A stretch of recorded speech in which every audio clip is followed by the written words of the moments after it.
sports. We are Baltimore. We are LA.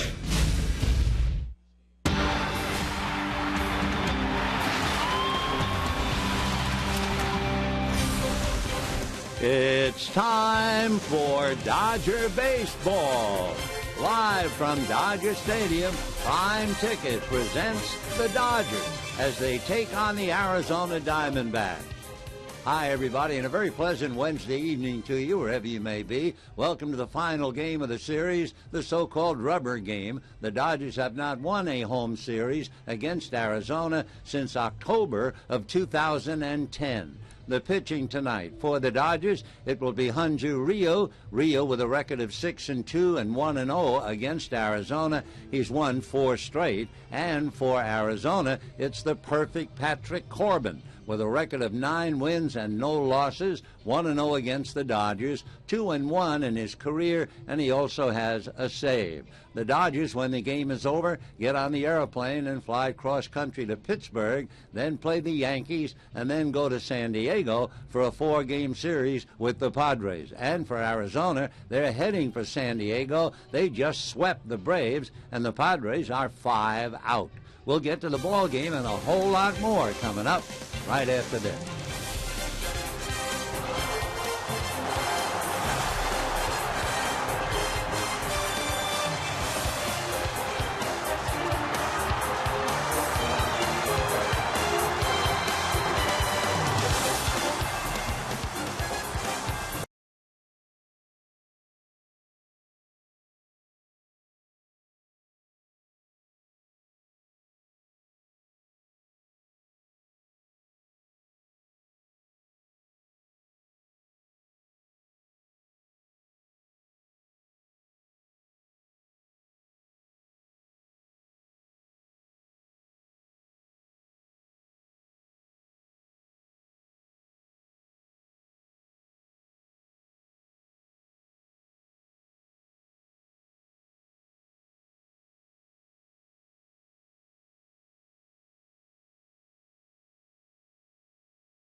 By your Southern California Hyundai dealers. Come in and test drive the sleek, stylish Sonata today.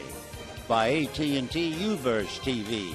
Check availability at 1-800-PIC-ATT. And by Jack in the Box. The Chipotle Chicken Club Combo is back for a limited time. It's the finale against Arizona. The Dodgers will play without Yasiel Puig. He is out with what they're calling shoulder discomfort. Last night we had 2 fights. 6 ejections. And by the way, the Dodgers found a closer and won the game 5-3. Steve, all the blame rests on the Arizona side. Absolutely, and we've looked at this brawl from a million different angles right now. It should have ended after Greinke hit Montero. That was it. And the reason it continued on is because of what Ian Kennedy did. I asked Don Mattingly, could you defend an action like that? He's been lucky to be in both brawls. It was perceived that it was the fault of the other team, both with Carlos Crinton down in San Diego and Ian Kennedy here. There's just no support for that. There's no defense. You can't look yourself in the mirror after saying, oh, it's okay that he did that. You know what Don Mattingly said? I'm lucky that I haven't had to. And so he wouldn't even speculate as to how he would have handled it if he was on that side of the field. It's a nice moment there with Gibby and Mattingly at home plate. I still think Gibby ordered the code red. Our Twitter question tonight deals with what happened last night. Should the penalty for a hit by pitch to the head be greater than a hit by pitch to the body? Yes or no, Steve? Yes or no? I think that's a great idea. That's has come to light lately. If you're going to hit a guy, we know that's going to happen, and we know it's going to be intentional at times. But if you don't have the control to not throw up around a guy's head, then you might miss 2 starts, maybe 3 starts. It should be more severe. Great pitching matchup as well. Hyun-Jin Ryu goes for the Dodgers, leads the staff with 6 wins. But Patrick Corbin for Arizona, pitch perfect. They're 12-0 when he starts, and he's 9-0. Dodgers haven't scored on him in 16 2/3. You need me on that wall.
Between the Diamondbacks and the Dodgers.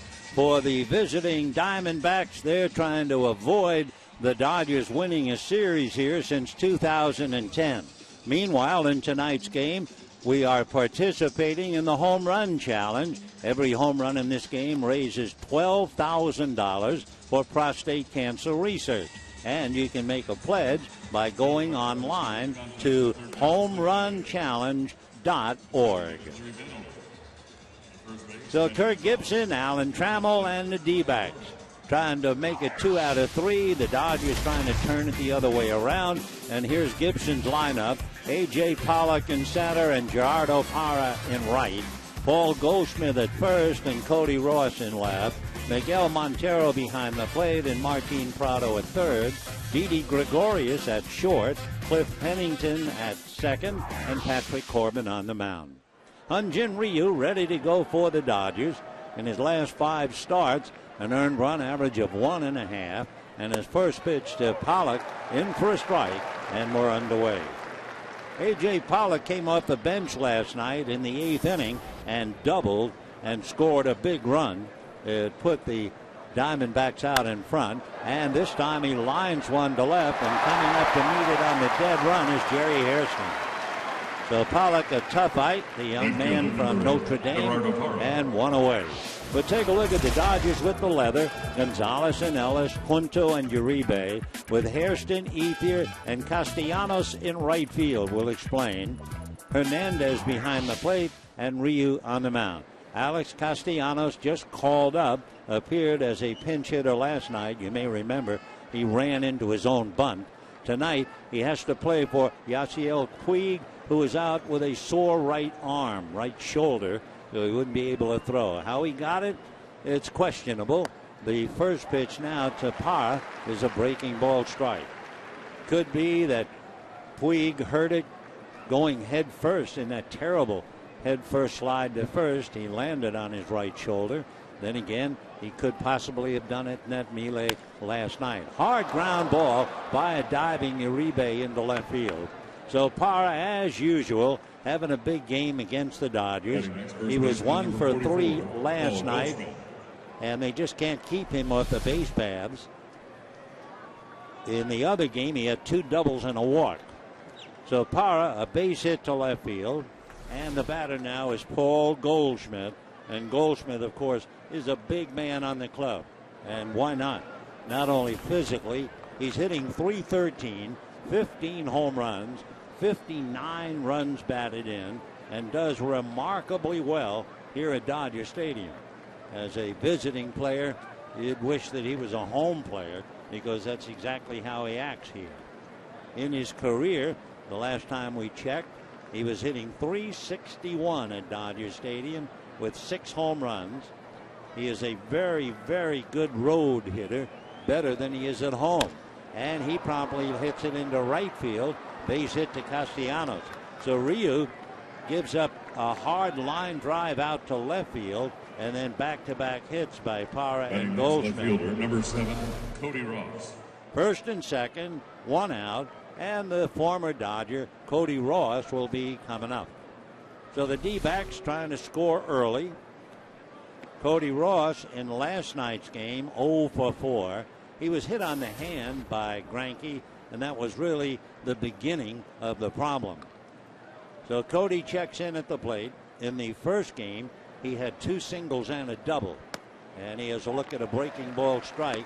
Cody Ross has done exceptionally well against left-handers as he looks in on Ryu.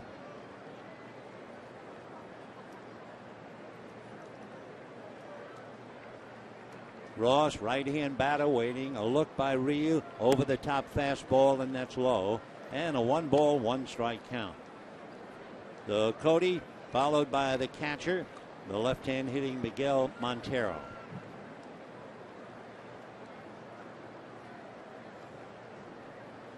Ross 3 for 8 in the series. 1 ball, 1 strike to count. 2 on, 1 out. The next pitch, fastball in for a strike. Ryu hits 90. So 1 and 2 to count. For Arizona, they've won the last 3 series from the Dodgers. They have either won or split 6 straight series against the Dodgers. And the 1-2 pitch on the way is a comebacker. Ryu down to his second baseman for 1 over the first, double play.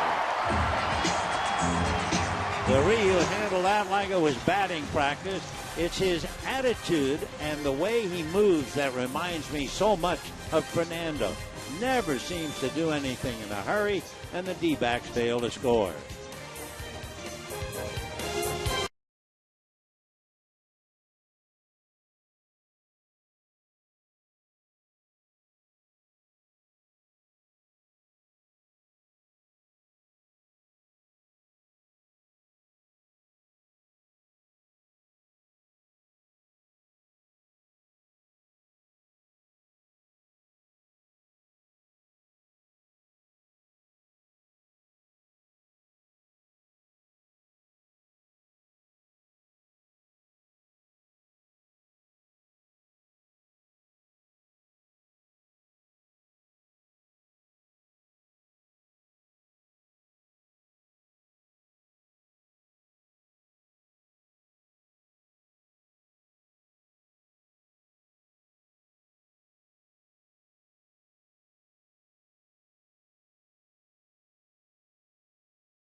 Stops them in their tracks, and we go to the bottom of the first, and here's Don Mattingly's lineup. Nick Punto at shortstop, and Mark Ellis, who turned the double play, at second. Adrian Gonzalez followed by Jerry Hairston hitting cleanup. Juan Uribe at third base. Andre Ethier in center. Ramon Hernandez the catcher. Alex Castellanos in right field. Hyun-Jin Ryu on the mound. On the mound, Patrick Corbin, and number one, be ready on the first pitch. So far this year, 71% of the hitters have swung at his first pitch. He is 9-0. Arizona has won all 12 of his starts. 11 of his 12 starts have been quality starts, and he is number 3 in earned run average in the league. Kershaw, 1.88. Shelby Miller, 1.91. Patrick Corbin, 1.98. The first pitch is over Punto's head. 1 ball and no strikes to Nick. Corbin from Clay, New York. And the left-hander's 1-0 pitch. Fastball hit late and foul down the right field line. 1-1. He went to Chipola Junior College in Florida. And they say, even though he's only 6'2", he can dunk a basketball from standstill position. Quite an athlete. The 1-1 pitch on the way. Left-hander delivers a high strike around the letters. Punto, who is 5'9", actually trying to duck under it. 1-2. Pat Corbin was so good at basketball. Baseball was his second sport. He comes back with a pitch lifted foul off first, heading for the seats, and it will go back into the crowd. Patrick Corbin was originally signed by the Angels in 2009, and the Diamondbacks traded Dan Herron to the Angels for a bunch. Rafael Rodriguez, Joe Saunders, Corbin, and a player to be named later. So it turned out to be quite a trade. The next pitch is hit in the air to left field and deep. Going back on the ball is Ross, and backhands it on the track for a long fly ball out. So 1 away here in the first inning. Let's take a look at the D-backs defensively. You have Goldschmidt and Pennington, Gregorius and Prado, Ross, Pollock, and Parra in the outfield, and Montero usually starting every game against the Dodgers, and Patrick Corbin checking in. So here is Mark Ellis. Ellis last night appeared as a pinch hitter in the 8th inning and takes a strike. He faced Brad Ziegler. He was hit on the leg, and no one even thought about it. 0-1 the count. The next pitch grounded back to third. Backhanded and short hop by Prado to throw him out. Nice play. So Martin Prado turns a good play at third. Dodgers first baseman, number 23, Adrian and Alex Gonzalez coming up.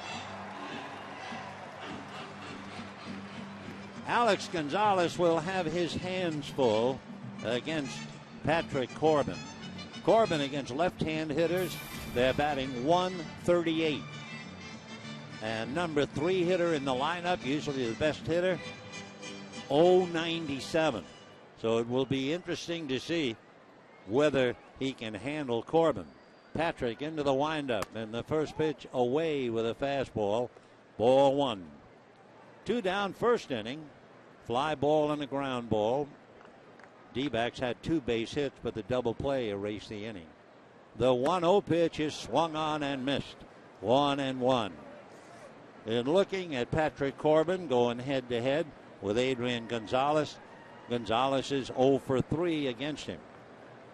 Though an outstanding young pitcher into his windup, the 1-1 pitch fouled away. Corbin, by the way, is only 23. I mean, the sky's the limit. In fact, what was it, John Beal, when he was coaching and managing Marlin? He was talking about a ceiling of a player being the Sistine Chapel. The 1-2 pitch, 2-2 the count. John Bowles, who was a valuable part of the Dodger organization at one time, but I always loved that. His ceiling was the Sistine Chapel. 2-2 pitch, swung on and missed, so another left-hander bites the dust against Corbin. Dodgers go quietly, and at the end of an inning, no score.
Checking the cream atop the heap. Atlanta stumbling badly. You know, they're only 500 on the road. They lost again in San Diego, but they still have a comfortable lead against Washington. The Cardinals, the big story there, the fact that David Freese had a 20-game hitting streak, and it came to an end tonight. And the Mets, meanwhile, were beating the Cardinals 5-1. Arizona, well, they're right here, leading Colorado by only one. So we take a move into the second inning, no score.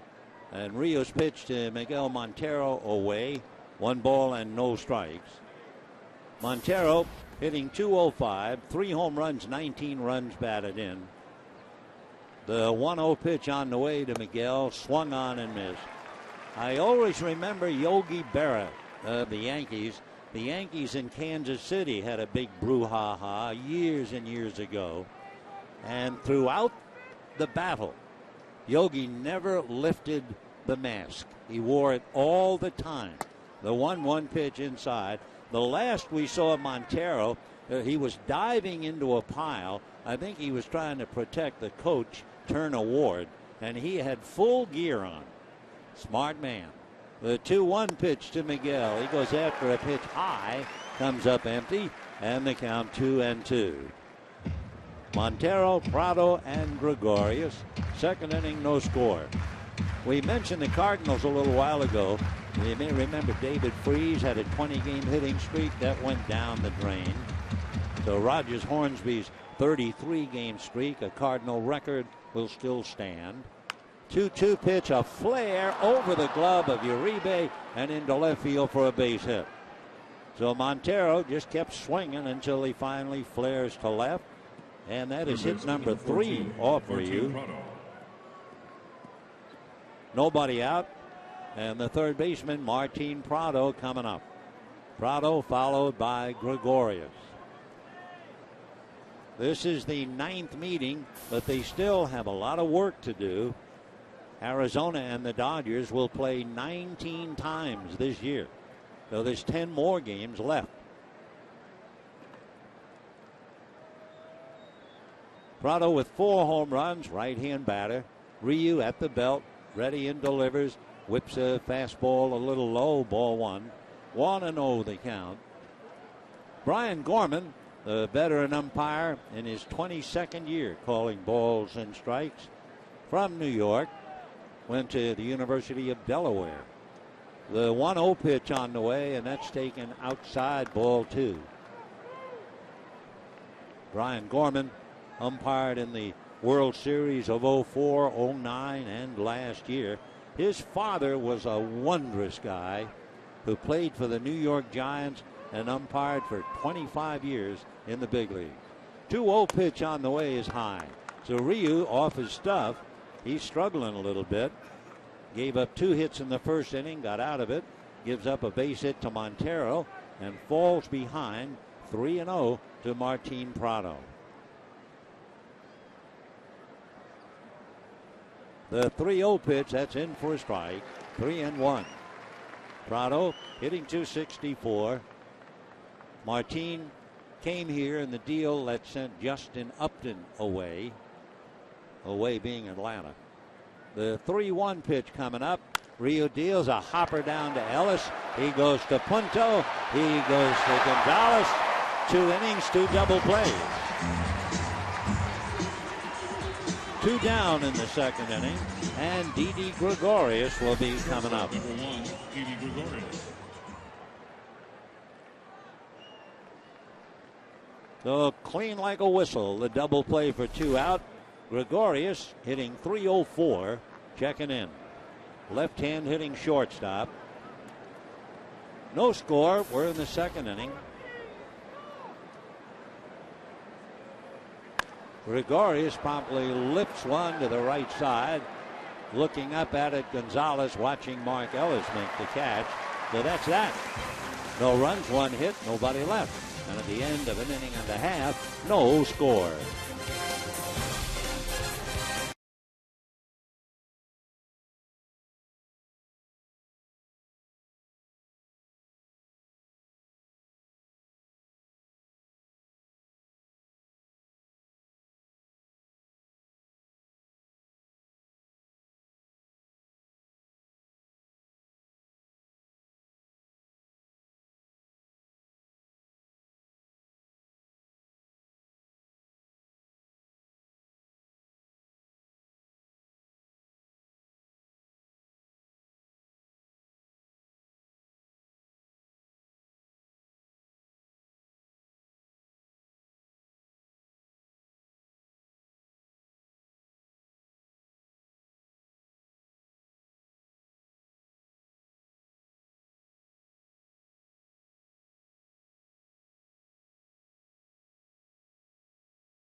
The 1963 National League and World Series MVP, Sandy Koufax, Thursday, June 27th at 7:10, and the first 50,000 fans in attendance receive a Sandy Koufax bobblehead, compliments of Mitchell and Ness. For tickets, visit Dodgers.com/promotion. June 27th, by the way, the Dodgers will play the Philadelphia Phillies. Bottom of the second inning, it'll be Jerry Hairston, followed by Juan Uribe, then Andre Ethier, and Jerry with a strike in the count 0-1. So without Puig, the Dodgers really had to move up the lineup. Hairston hits 4th and pops it up. Left side, Prado and Gregorius, and it's Prado making the catch. 1 out. So Corbin, who is more of a dominating pitcher, and Ryu, who just negotiates along the rapids. Ryu gave up 3 hits, but he worked 2 double plays, and we're in the second inning, no score. Juan Uribe coming up. Uribe walked in that wild 8th inning last night. They let him swing 3-0, and that's come about several times when they're looking for a run. He has 3 home runs. When he swung 3-0 last night, a long fly ball for an out to center, and he takes a breaking ball strike, 0-1. So Uribe, 3 home runs, 12 runs batted in. Corbin turns on the rubber. Lanky left-hander's next pitch, low and inside, 1 ball, 1 strike. With Corbin, you're going to get 2 fastballs, a 4-seamer that has some natural sink to it, and the 2-seamer that does sink, slider, and a changeup. The 1-1 pitch on the way. Fastball hit by the mound to the left of Gregorius. He rolls over with the ball, tries to make a play, but he can't do it, and it's a base hit. It was a gallant effort for Didi Gregorius, the kid who was born in the Netherlands and lives in Curacao. Uribe bangs it up the middle. The effort was still there, even though he was on the flat of his back. He throws the ball, which was intercepted, equal distance between the mound and the first base foul line. So he can't say he wasn't trying till the very end. It's still a base hit for Uribe, and the batter will be Andre Ethier. So we have already explained when Andre was at the plate what happened to Gonzalez, hitting that home run last night, first one since the 27th, following the hit by batter to Puig. First ball swinging, a fly ball, very playable. The center fielder Pollock is there to make the catch. So 2 down. And the batter will be the veteran catcher, Ramon Hernandez. Ramon Hernandez. You just wonder, with Corbin pitching so well this year, if left-handers ever get a base hit against him. They told you there's a lot of first ball swinging. Over 70% of the hitters go after the first pitch. He's also one of those fellas who prevents a loss, a skid, a losing streak. He's won 4 of his 9 following an Arizona loss. So 2 out, Uribe at first. And here's Ramon Hernandez, right-hand hitting catcher. Corbin set, comes to the plate, and the fastball is a little low. Ball 1, 1-0.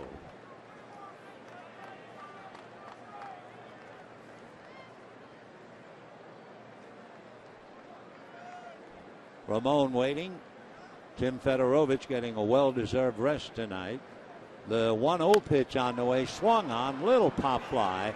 Martin Prado hollers his pitcher off the ball and makes the catch, and that's it. No runs, an infield single to short, and at the end of 2, no score.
and the disabled list. And to give you just an idea, 15 Dodgers on the DL, although they've used the list 20 times, the latest Scott Van Slyke, 20 on the DL last year, the club record under the current format. Talking about banged up ball players, the Giants are losing to the Pirates in the 8th inning, 11-8. Marco Scutaro had an x-ray of his left pinky. The x-rays were negative, but there's some ligament damage, so they just are not sure when Scutaro's going to play. They figure a couple of days at least he'll be out. Here is Pennington. Cliff takes a strike. The shortstop has moved over to second base tonight. He'll be followed by Corbin and then A.J. Pollock. Now the strike one pitch on the way. Foul back, 0-2. Meanwhile, the Pirates and the Giants have not been shaking hands. They got into a knockdown last night. George Contos was suspended for 3 games for throwing at Andrew McCutchen. He was also sent back to the minor leagues on his 28th birthday. Happy birthday, George. And the cake is probably stale. 0-2 the count to Cliff Pennington. Ryu ready, deals, and a high fly ball to left field and deep. Going back is Hairston. He's under it now and makes the catch. So we have 1 out in the 3rd. Patrick Corbin coming up.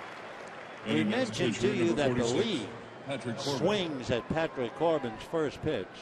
Give you an indication, in the 2nd inning, he faced 4 Dodgers and he made 8 pitches. I mean, they just don't hang around against him. And Uribe had that single up the middle. No runs, 3 hits for Arizona. No runs, 1 hit for the Dodgers. Corbin fouls it away. 0-1 to Patrick. Ryu has been saved twice on double plays. He has induced 10 double plays right now. Strike one pitch, swung on, fouled away. Mike Leake leads the league in double plays. His infield has turned 13. 1 away, top of the 3rd, no score. 0-2 the count to Patrick Corbin from Clay, New York. And the next pitch missing, pushed out in front of the plate. 1-2 to Patrick Corbin. He played at Mohawk Valley Community College, then moved to Florida, where he really concentrated on pitching. The 1-2 pitch on the way. Swung on, rolled foul up along first. And looking at Corbin's numbers with the bat, 26 at-bats, 2 hits, 2 runs batted in, 5 sacrifices. If they're looking for a bunt, he leads the staff. 1 ball and 2 strikes. Fastball, and that's slapped into left center, base hit. Ethier over to cut it off. So Corbin put some pretty good swings on Ryu and lines one to center for the hit. Center fielder, A.J. Pollock. Well, that's 4 hits for Arizona, but no score thanks to the 2 double plays. And with 1 out, A.J. Pollock. So Corbin, a line drive single, his 3rd of the year. And Pollock, who hit the ball right on the button for an out in the 1st inning and doubled last night as the pinch hitter, checks in. He takes low, ball 1. Pollock, right-hand batter out of Hebron, Connecticut. Went to school at Notre Dame. He was an Arizona first-round pick. Played basketball and soccer at Notre Dame. The 1-0 pitch, chased and missed. It was off the plate. Bad ball. And the count, 1 ball, 1 strike. Pollock's father played rugby at Boston College. And those who know him best say he can play the guitar, classic rock, and alternative. While he was at Notre Dame, he majored in sociology. So here's Corbin at first, 1 out, no score in the 3rd, looks at a strike, and the count 1-2. Alan Lorenz Pollock the 4th. How it works out to AJ is the mystery.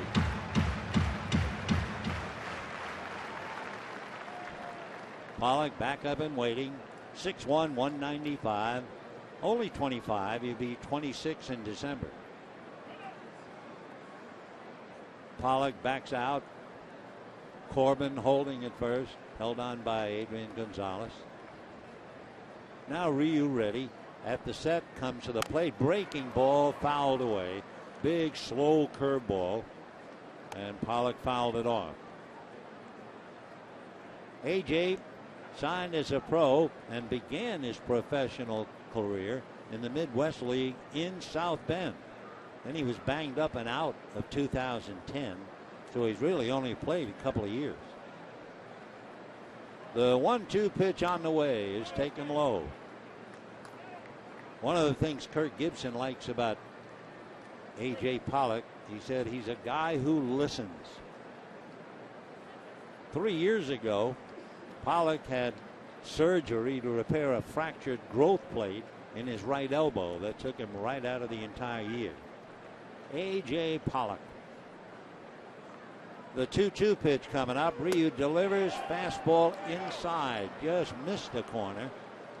And he runs it 3-2. Well, we'll see about Corbin. Steve Sachs over to say something to the pitcher as to whether he's going to be going or not.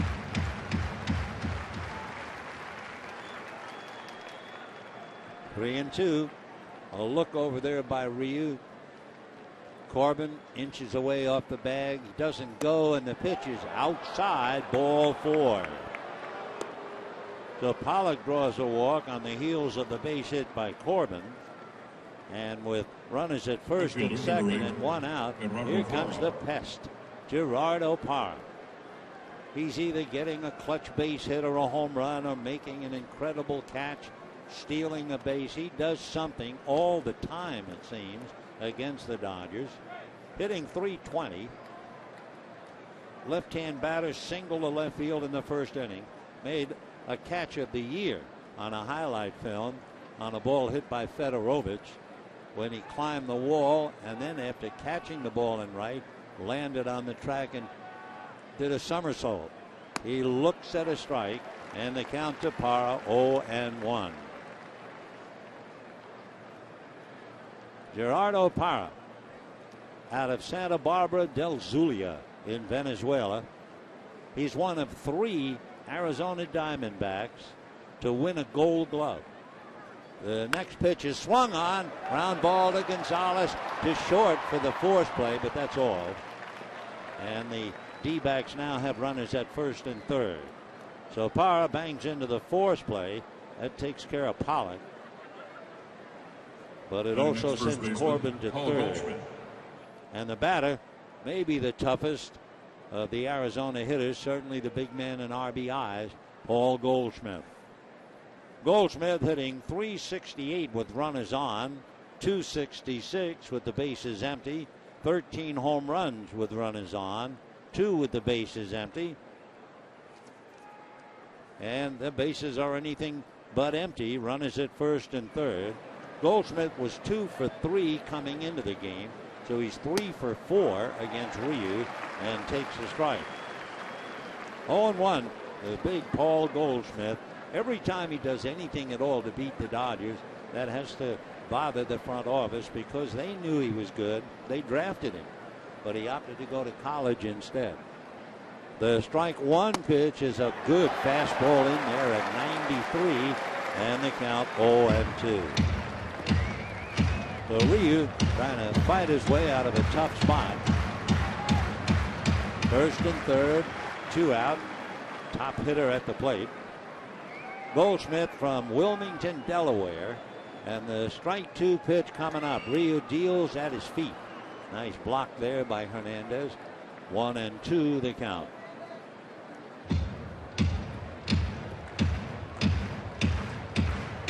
Goldschmidt took the first pitch for a strike. For a long time earlier in his career, he was very much of a first ball swinger. Goldie is 6'3", about 245 or thereabouts. 1 ball and 2 strikes. Here comes Ryu, fastball away, and the count 2-2. It's 93. Ryu has made 26 pitches, only 9 in the first inning, 11 in the second. So only 6 pitches so far in the third. 2-2. Here comes Ryu. Fastball down and away. Trying to hit that corner, and he couldn't do it. So 3-2. The count to Goldschmidt. That means Parra will be going. Adrian Gonzalez is asking the bench, where do you want me? You want me on the bag or not? And they wave him off. So Parra will be going. Corbin walking down the line from third. 2 out. 3-2 the count. Ryu ready. Runner goes. Ground ball up the middle. Mark Ellis picks it up. Throws to Gonzalez. And he's out of that game. No runs, 1 hit and a walk, 2 left, and at the end of 2.5, no score.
Dodgers and Phillies at 7:10. First 40,000 fans in attendance receive a set of Dodger earbuds, compliments of T-Mobile. For tickets, visit Dodgers.com/promotion.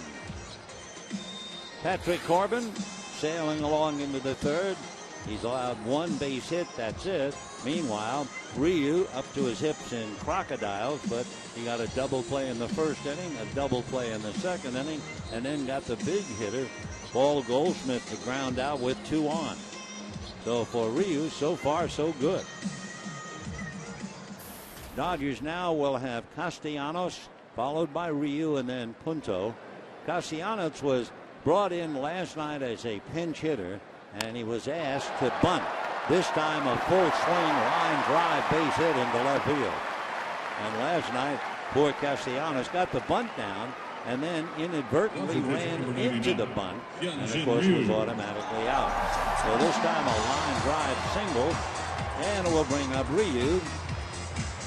Ryu, as you probably know, is a pretty good hitting pitcher. Now Corbin got a base hit, and go Ryu in any language.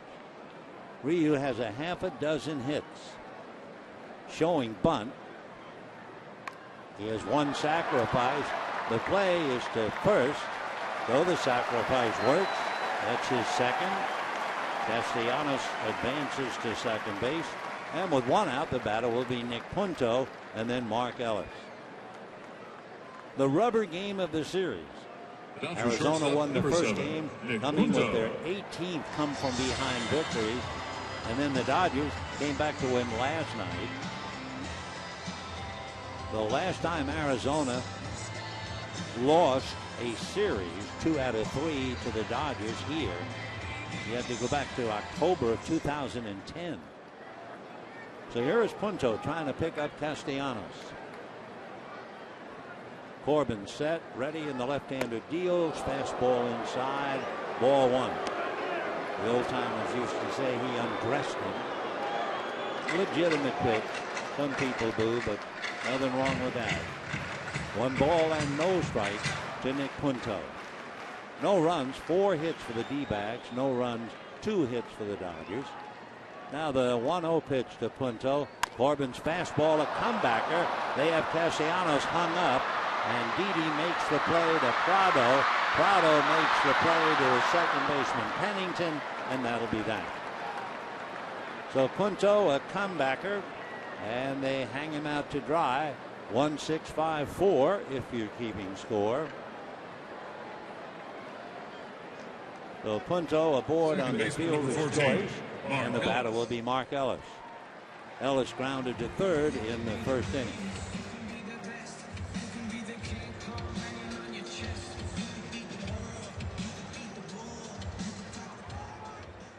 So Ellis with a runner at first, trying to extend the inning.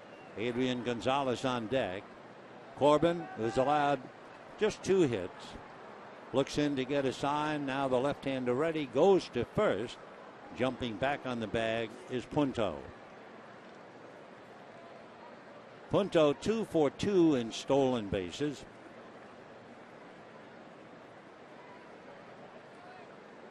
We're in the third and no score. Mark Ellis waits at the plate.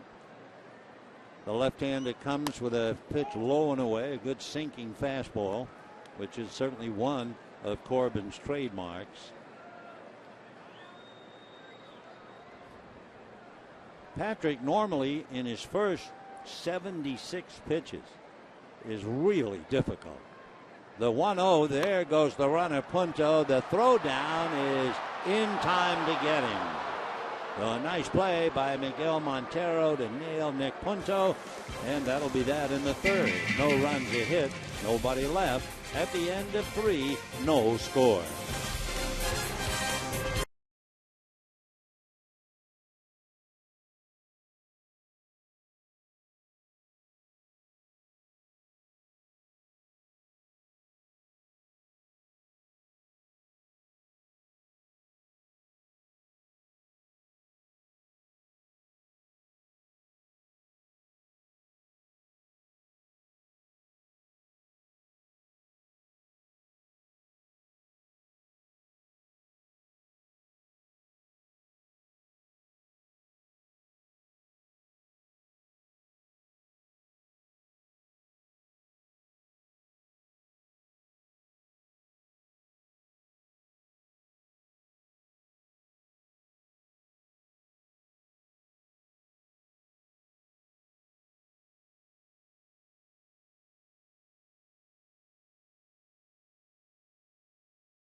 A baseball night in America returns. Robinson Cano and the Yankees head west, take on Mike Trout and the Angels. Baseball night in America begins Saturday, 4 p.m. Pacific. This crew of umpires, Messrs. Gorman, Gonzalez, Vanover, and Fagan, they will be in Anaheim to do the Yankee-Angel series. 4th inning, no score. Cody Ross will lead it off. Cody was a Dodger for a little while back in 2005, 2006, but he's always hit well here in this ballpark. A slow freight, and that's high, ball 1. Cody with a career batting average over 300 at Dodger Stadium. Another slow freight. This one's in there. That was 69 miles an hour. 1 ball and 1 strike to Cody Ross out of Portales, New Mexico. Makes his home now in Carlsbad. Off speed, a little dribbler. Uribe, tough play, and throws too late. So a slow roller up along third. Cody legs it for a hit. We're in the 4th inning, and that would be the 5th hit for Arizona. Uribe just couldn't get there at time. Ross runs well. Now you have Miguel Montero followed by Martin Prado.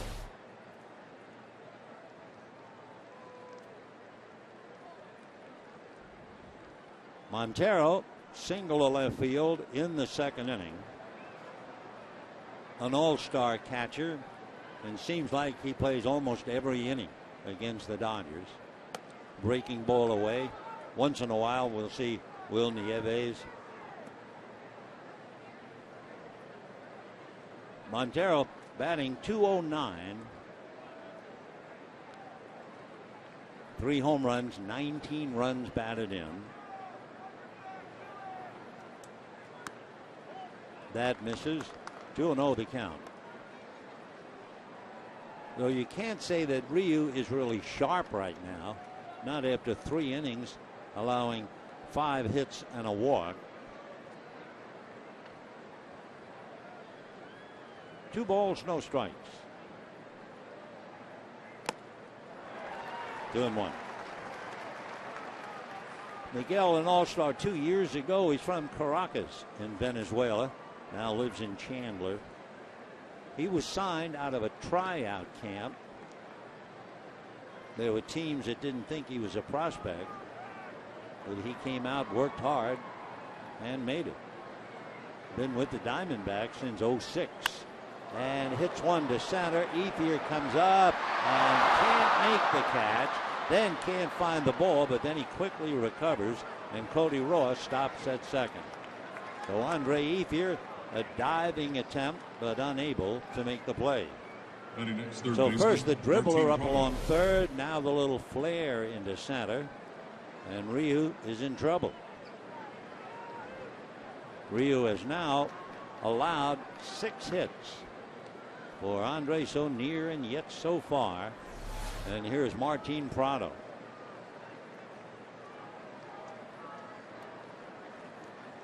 Martin is from Maracay in Venezuela. Up there with 2 on, nobody out.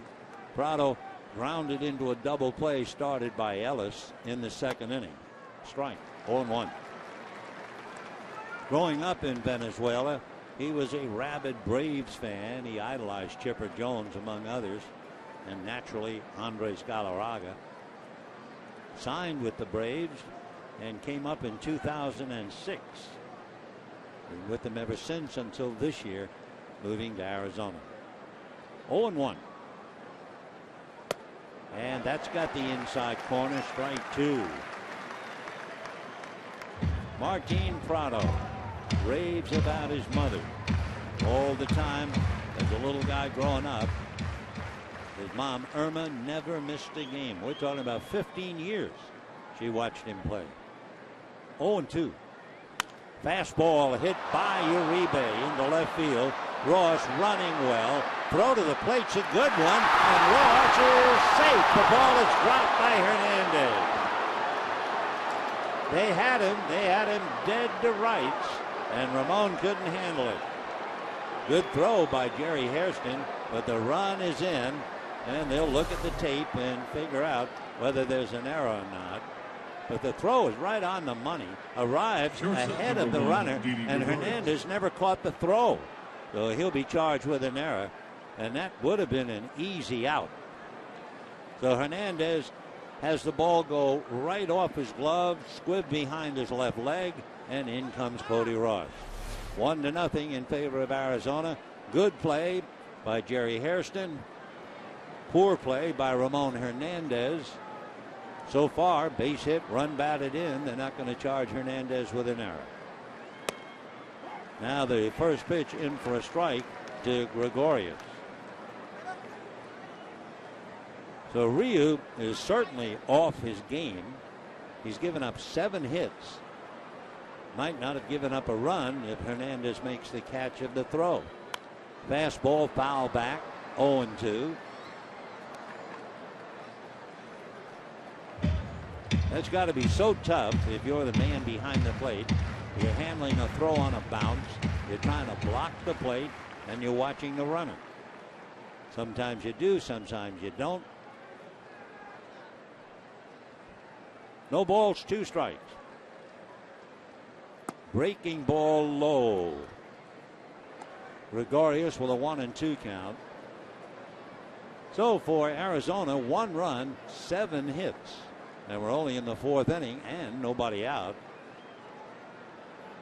Hyun-Jin made 56 pitches so far, and he's still up to his hips. Off-speed pitch fouled at the plate by Gregorius.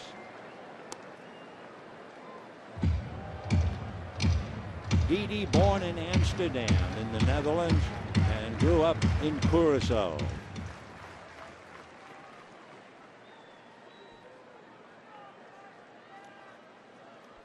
Gregorius 6'1", about 185. And a line drive over the glove of Gonzalez into right field. Here comes Montero heading for the plate. He will score. Sliding into third is Prado. 2 runs, 8 hits for Arizona, and they've been all over Ryu ever since Pollock led off the game and lined out to left field. So that's 4 straight hits. Second baseman number 4. Runners at first and third. The second run of the inning has now come home.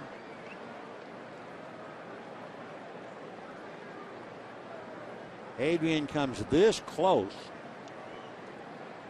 Couldn't handle it. So Gregorius at first, Prado at third, 2 runs in, nobody out. Montero brought in run number 2. And the batter is Pennington, the shortstop. Change for a strike. Cliff Pennington flied to left field in the 3rd. Dodger infield in double play depth, although Uribe almost even with the bag at 3rd. Gregorius held on by Gonzalez. And a ground ball up the middle to feed. In fact, Pundo on the bag to double him. However, Prado scores, and it's 3-0 Arizona. And now we have 2 out. That, by the way, is the 3rd double play Dodgers have pulled off behind Rio. He has now had 11 so far this year. 6-3 DP. Coming up now, Patrick Corbin. Very happy about things. He singled in the 3rd inning. And a strike.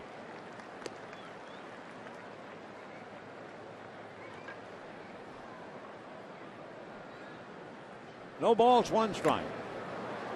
Patrick waves at that one. 0-2. So the D-backs get 4 straight singles. One was the dribbler up along third. The other was almost caught by Andre Ethier. So they're all kinds of hits. And they put them all together. Then you had Hairston apparently throwing Cody Ross out at the plate. Hernandez unable to handle the throw. Put that together, and it's a 3-run inning. A line drive and a diving catch by Juan Uribe. However, at the end of 3.5 innings, Arizona 3 and the Dodgers nothing.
Your Southern California Kia retailers.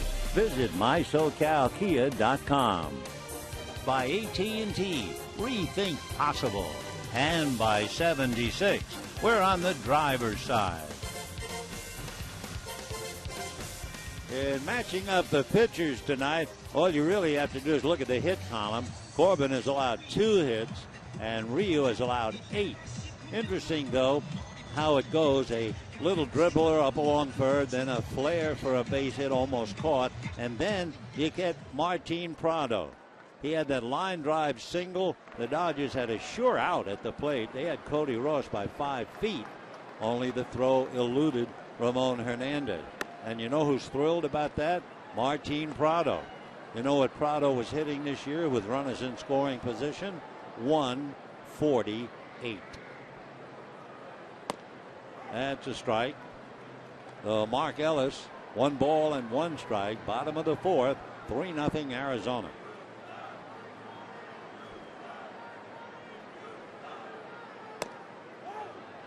One thing Corbin does besides getting a lot of outs, he completely stops the running game. In fact, the league just does not run on him. A drive to left, going back and over is Ross. 1 away. To illustrate the point about the league not running on him, remember when Punto ran in the 3rd inning and he was nailed? That was only the 2nd attempted steal against Corbin this year. How'd they come out? The league is 0 for 2. Miguel Montero has had a fine year running, and of course Corbin, with his move to first base, they just don't run. Here's Adrian Gonzalez, struck out in the 1st inning. Ball 1. We mentioned that Patrick Corbin is from Clay, New York. You might just wonder, out of curiosity, where Clay, New York is. 1-1. Clay, New York, the largest suburb of Syracuse. Maybe 58,000 in population, and it was named after the great statesman Henry Clay. And who's from Clay besides Patrick Corbin? Actor Richard Gere also comes from Clay. 1-2.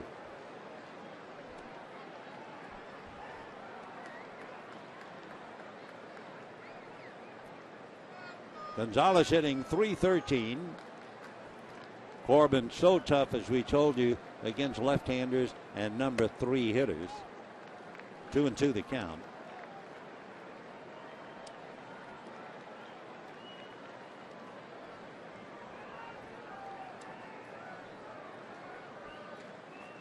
Fastball fouled off. Boy, you look at Corbin, you realize he's 9-0. And he's 23. 2-2. Fastball. 3-2 the count.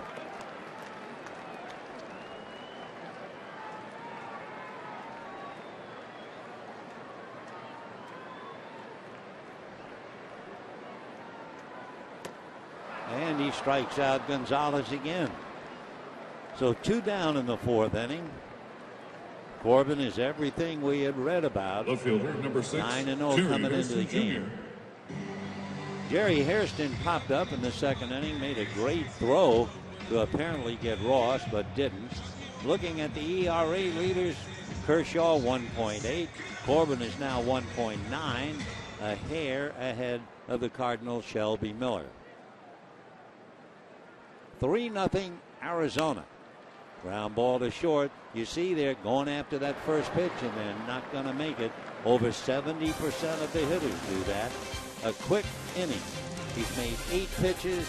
He's made 6 pitches, and it didn't take him long to make that. Another 11. So he's in high gear.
was a 10-game homestand, but it comes to an end tonight.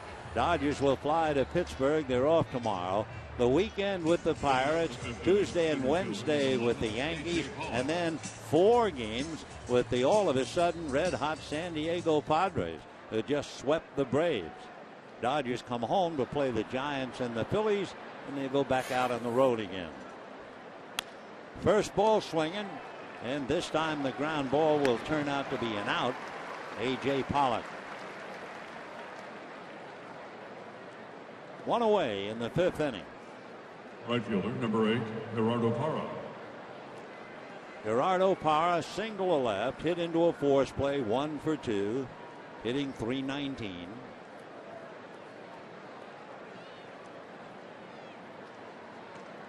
Parra has 21 doubles.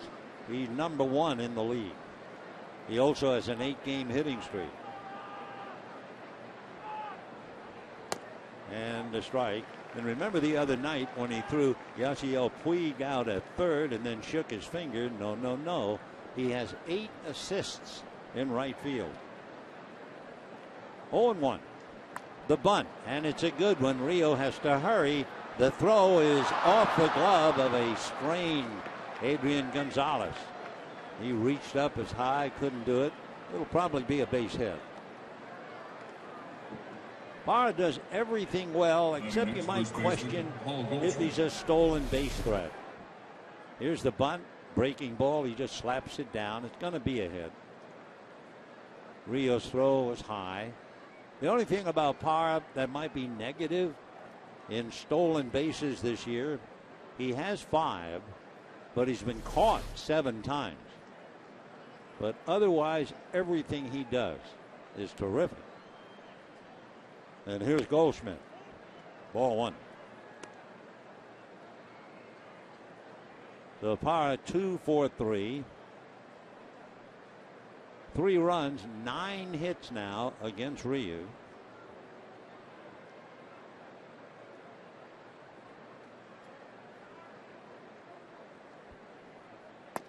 That's a strike.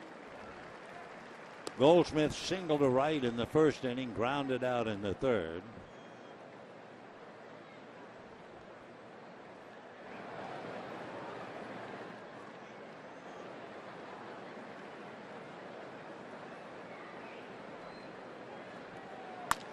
Ground ball to 3rd. Uribe goes down to Ellis. He's going to turn it. So for the Dodgers, 1, 2, 3, 4 double plays in 5 innings, but Arizona still leads 3-0.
Bottom of the 5th inning. Say, don't forget, Tuesday, June 25th, 7:10, Dodgers and Giants, and the first 40,000 in attendance get their own Dodger beach towel, compliments of Time Warner Cable. For tickets, visit Dodgers.com/promotions. Juan Uribe, followed by Andre Ethier, and then Ramon Hernandez. Patrick Corbin leading 3-0, going to work. He's only made 37 pitches in 4 innings.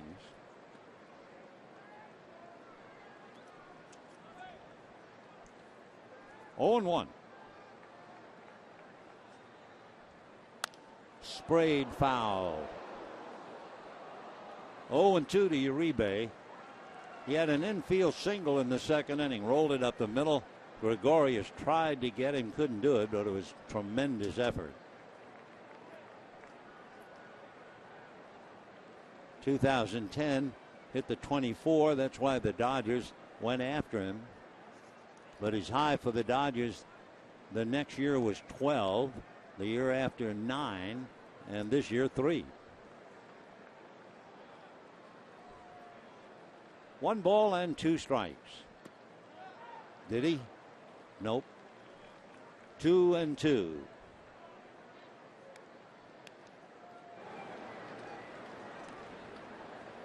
Three runs, 9 hits for Arizona in their 5 innings. No runs, 2 hits, and the Dodgers 4, and that one is belted to left field. And this one is going to be off the box seat railing. Uribe has to hurry, and he has himself a double. For Uribe, his 7th double. Line drive off the boxes. And now Ethier, Hernandez, and Castellanos trying to pick him up. Center fielder number 16, Andre. Ball was off speed and up, and Uribe a line drive double. Playing it nicely is Cody Ross. Second hit for Uribe, 3rd hit for the Dodgers. But now here comes another left-hand hitter, and the left-handers have just been swallowed up by Patrick Corbin. Came in here, left-handers were hitting 138 against him. And he has struck out Gonzalez twice, got Ethier, though the left-hand hitters are 0 for 3 tonight. That means left-handers this year, 9 for 68. There's a beach ball loose. 9 for 68. That's not much of an average. You know it's under 130. So if you're a left-hand hitter and you are facing Patrick Corbin, you're hurting. So Corbin going after Ethier.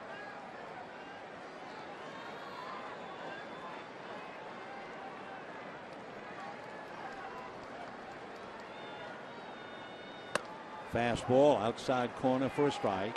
0-1. Left-hand hitters against Patrick Corbin really spinning their wheels this year. They're hitting 132 against him.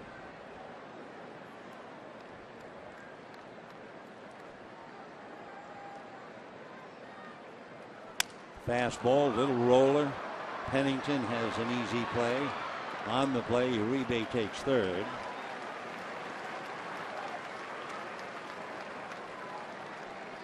Catcher number 55. That will bring up Hernandez. Hernandez, who popped up in the 2nd inning.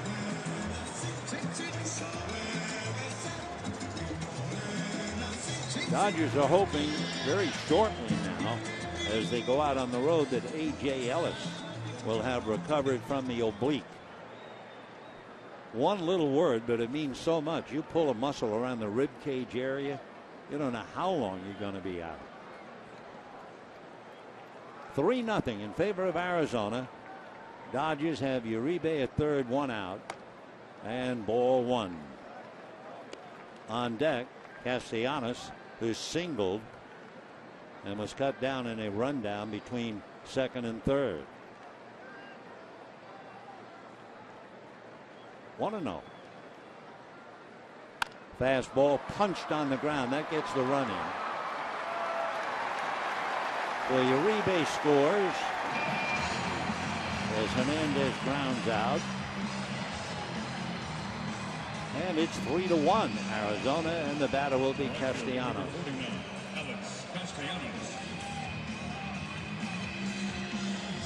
Castellanos 1 for 1, 1 for 2 since being called up. Alex is from Miami. He'll be 27 in August. Originally drafted in the 10th round by the Cardinals out of Belmont Abbey College. Dodgers had a look at him in 2012. Now he has a look at one and hits it in the seats. And it's going to bounce in for the ground rule double. And the Dodgers now have a runner in scoring position. So tonight he has a single and a double. Last night, you remember, he tried to bunt and ran into the bunt. So Alex hits it, a one-hopper that gets right up and in there. And the batter now will be Ryu.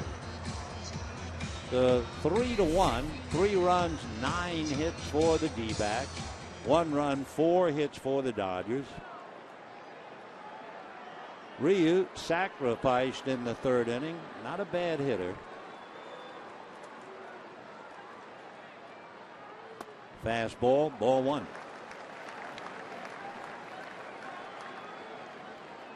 So Uribe doubled the left.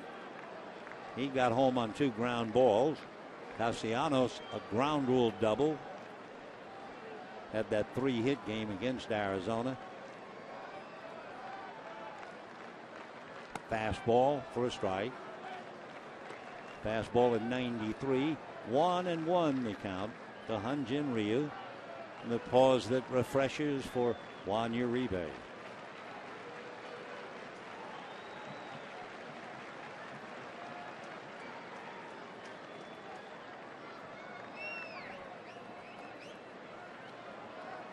One and one the count.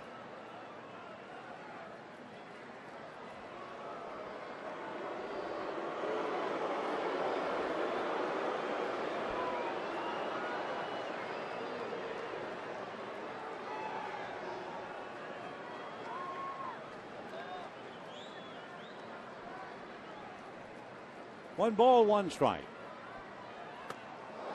And goes to the backstop, and Castellanos will go to 3rd. Pitch almost hit Ryu. And we'll wait and see how they rule it. Wild pitch, pass ball. We do know coming into the game, Corbin had 4 wild pitches. Yeah, that should have been caught. I think what happened was Montego was crossed up. If we could look at that pitch again, they're going to charge him with a pass ball, but that was not the pitch he expected. He's too good a catcher to suddenly watch his head in there and see him kind of duck. I mean, he had no idea about that pitch. And line to right field and gets by the diving Para to the wall. The score by Castellanos. Ryu is on his way to 3rd, standing up. And the tying run is 90 feet away.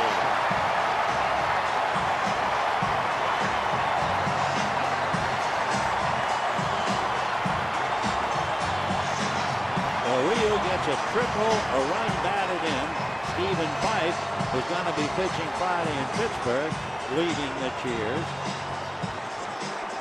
Arizona leads now 3-2. Para trying to make the shoestring catch, and I would guess at least 8 out of 9 he catches that. It went right under his glove. Once he left his feet, the ball went all the way to the wall, and Ryu has himself a triple, and the Dodgers get close. It is 3-2 Arizona, and the tying run Ryu at 3rd base. And the leadoff man, Punto.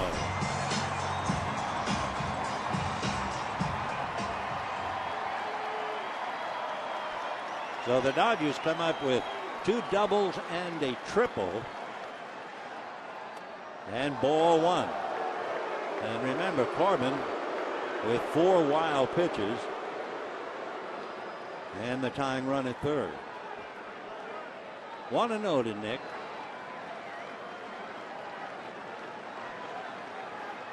Diamondbacks 3, Dodgers 2, 5th inning. That's a strike. 1-1. Well, the way Corbin pitches, if the Dodgers are going to do it, it's going to be the right-hand hitters to do it. He has overwhelmed Adrian Gonzalez and Andre Ethier. They needed a break, and they got it on that ball by Ryu. And that's a little flare. That's going to drop. Here comes Ryu, and we have a tied-up ball game.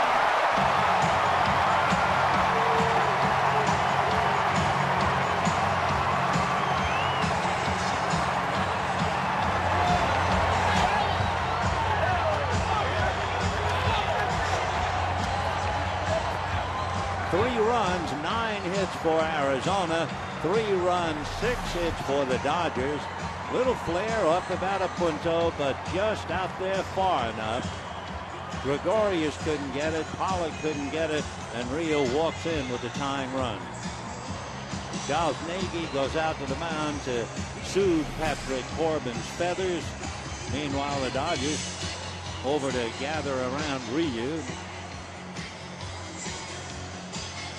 Look at Puig talking to his man Ryu. Cuba meets South Korea.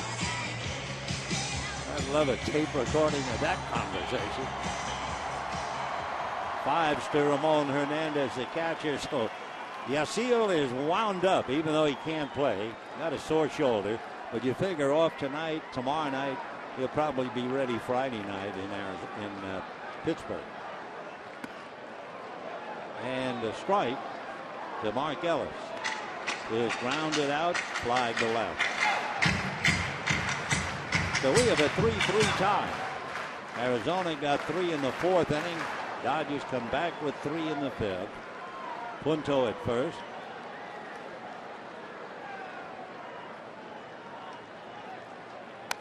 Foul back, 0-2. Punto tried to steal in the 3rd inning and was shot down. As we told you, there have been only 2 runners dare to run on Corbin. They got both of them. Montero having a fine year throwing and receiving. Had to be crossed up on that pass ball. And that smoked to center. Base hit. Punto around second, going to 3rd. Pollock's throw to 3rd is not in time.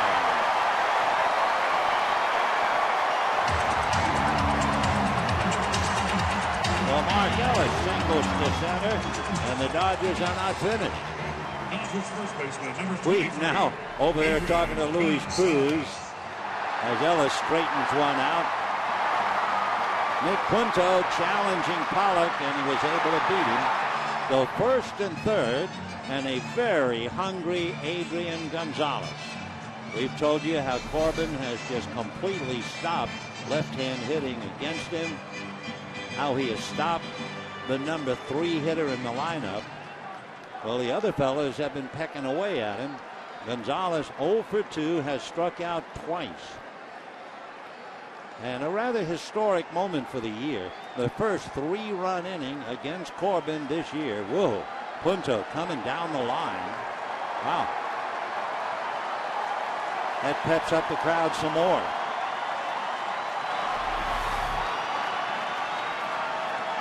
That's why they're watching him. And foul back. 0-1. Let's go, Adrian not having a good swing yet in his at-bat, which is certainly a tribute to Corbin. So Mark Ellis at first, Nick Punto at 3rd. No chance he's going to try to steal with a left-hand hitter up, I don't believe. 0-1. Fastball, and that's going to go on the left center base hit. Punto will score. Ellis into 3rd on a long single, and the Dodgers make it a 4-run inning and lead 4-3.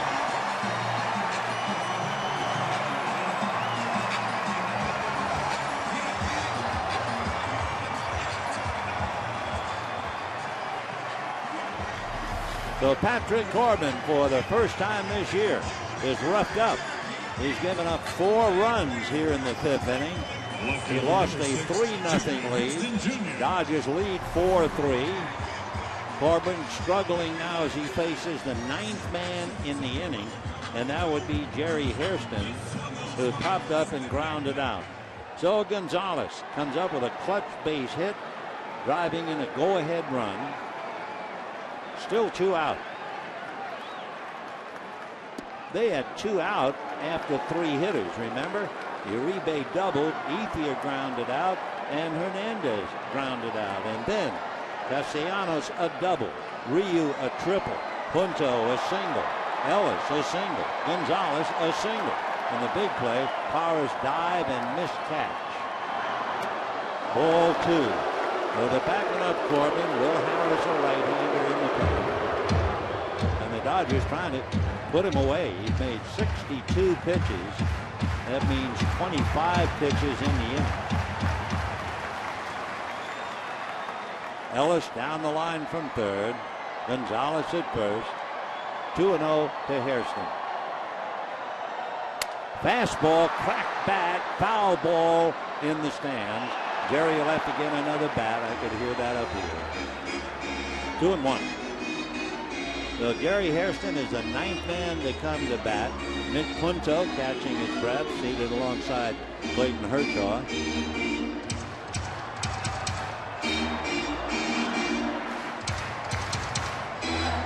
Hairston and Uribe.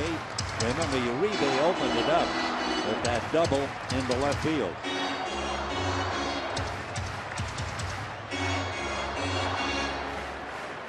D-backs got 3 in the 4th. Dodgers get 4 in the 5th.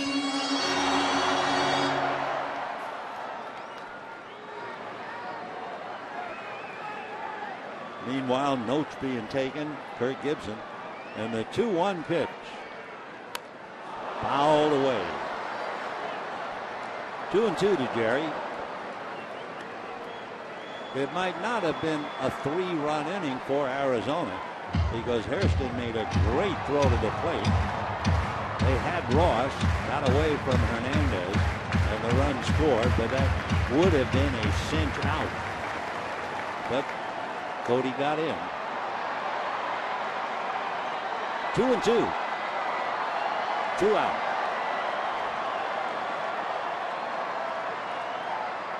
Off speed and a high fly ball into left center. Going back on the ball is Ross on the track to make the catch.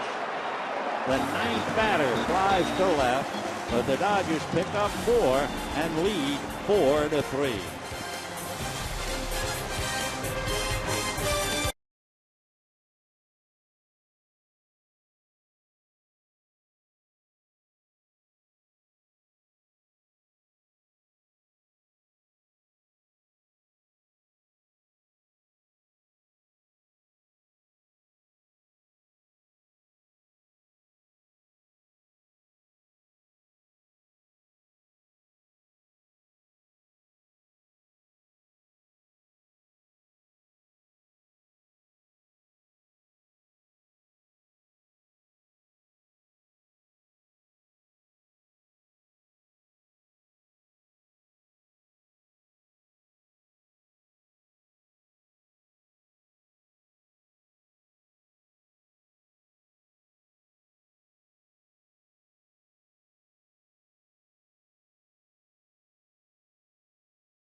Were you here? Were you perhaps chanting, "He Sop Choi, He Sop Choi"? Well, in a game against Minnesota on this date, He Sop Choi hit 3 home runs. Then in the next 2 days, he hit 3 more home runs for the Dodgers, and you really heard it. He Sop Choi. Unfortunately, the cheers died down, the home runs failed to come, and Hesop Choi disappeared. But it was a great time way back in 2005. Let's go back to this one.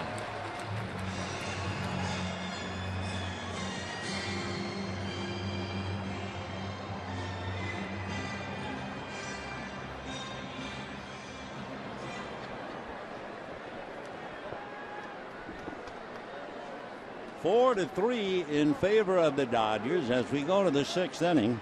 Ross, Montero, and Prado. Corbin made 28 pitches in that inning. Biggest inning against him all year. Cody Ross hit into a double play, dribbled one for a base hit, and then escaped an out at the plate when the ball was dropped by Hernandez.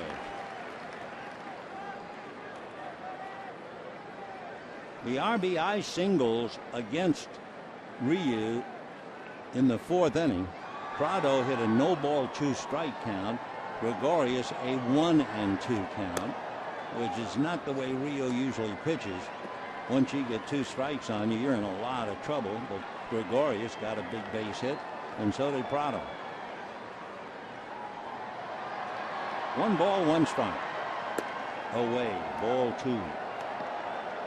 So Ross, Montero, and Prado, if anybody gets on Gregorius, 3rd time around for Arizona.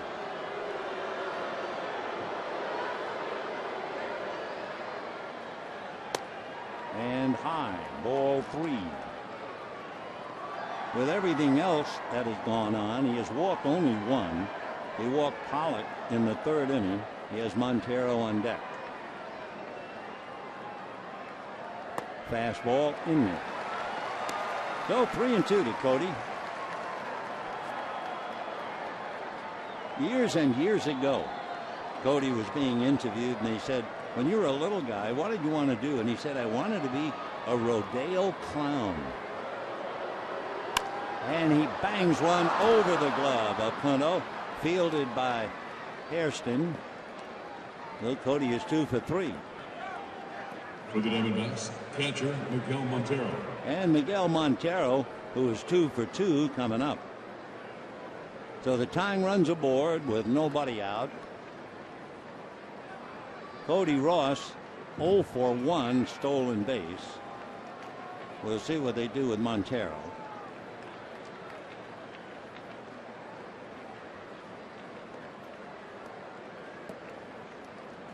Montero strikes out about 25% of the time. Dodgers trying to calculate on a possible hit and run play. Breaking ball off the plate. Ball 1.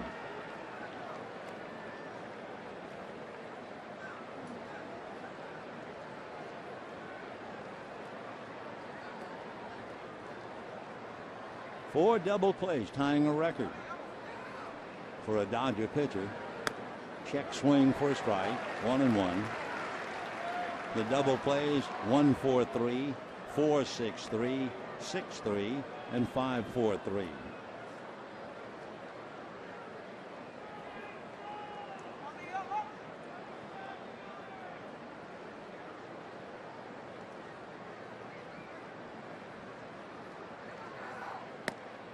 Strike. You know the question some people will ask? If you were born again, what would you like to be? Montero said, if I were born again, I'd like to be a baseball player, and I would like to be a catcher again. So there's a guy in love with his job. 1-2 to count to Miguel. He's from Caracas in Venezuela.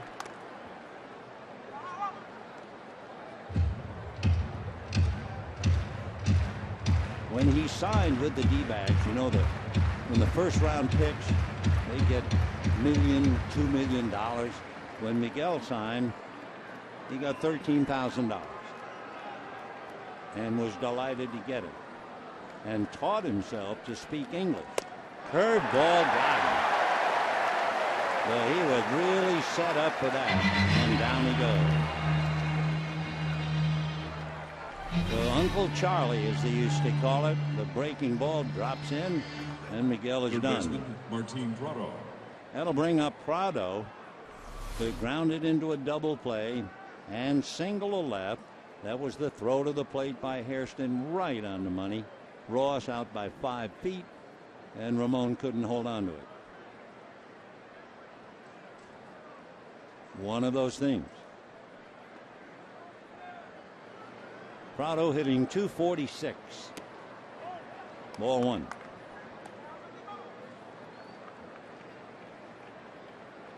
Dodgers heading for Pittsburgh to play Friday night. Stephen Fife will open up the series against A.J. Burnett. But they're not thinking about Pittsburgh. They're dead on with Arizona.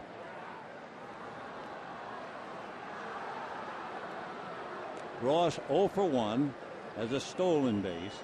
Well, you have to figure that Gibson is thinking hit and run. He has a left-hand hitter on deck, Gregorius. 2-0 the count. Matt Williams coaching at third. Berg hanging out a sign. Steve Sachs talking to the runner at first and checking with Williams.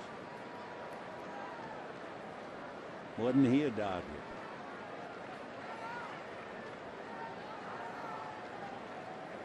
Fastball drilled just off the plate. 3-0 to Martin Prado. Prado has 4 home runs if you're thinking about a green light. He takes ball 4. So now Arizona has the tying run in Ross at second base with 1 out.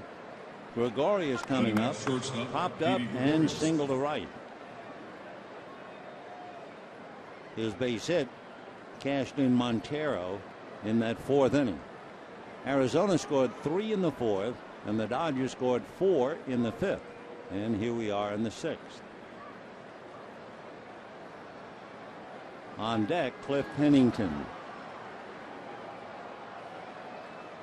Big breaking ball away. So it's time for Hernandez to go out to talk to him.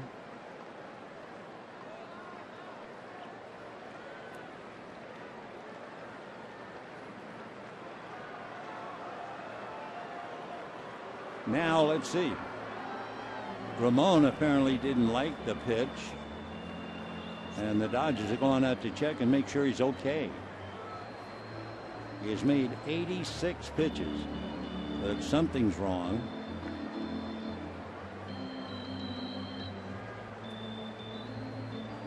Honeycutt looked like he said, "Are you okay?" And Ryu shook his head, yes, yes. It was Hernandez who didn't like something and went out there to the mound. Ramon's been around a long time as a catcher. He can spot if something's wrong.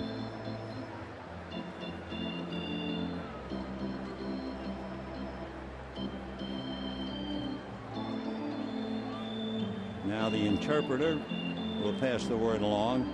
In the Dodger bullpen, and we've never seen him before, Chris Withrow. He was called up with Alex Castellanos, and Withrow getting ready just in case. Well, apparently Honeycutt got the right words from Ryu, and he's going to stay in and work on Gregorius with 2 on, 1 out, and the Dodgers leading 4-3.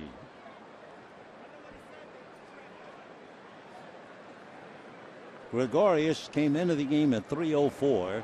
He has 4 home runs, 14 runs batted in. Big breaking ball up. Ball 1.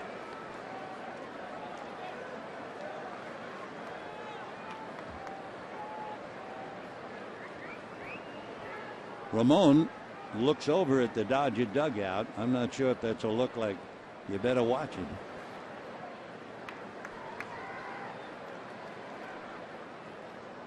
Two balls and no strikes to Didi Gregorius. And again, Ramon looking over.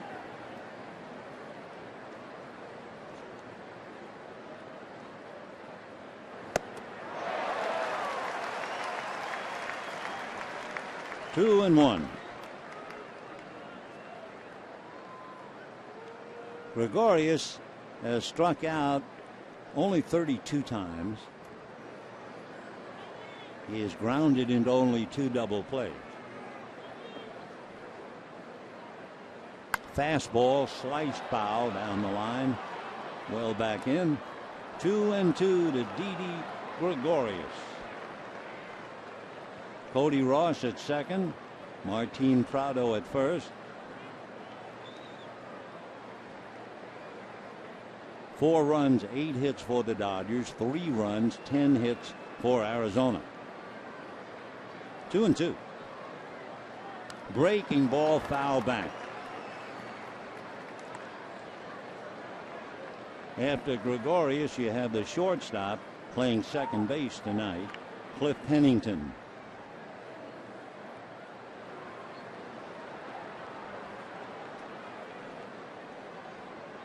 Two and two.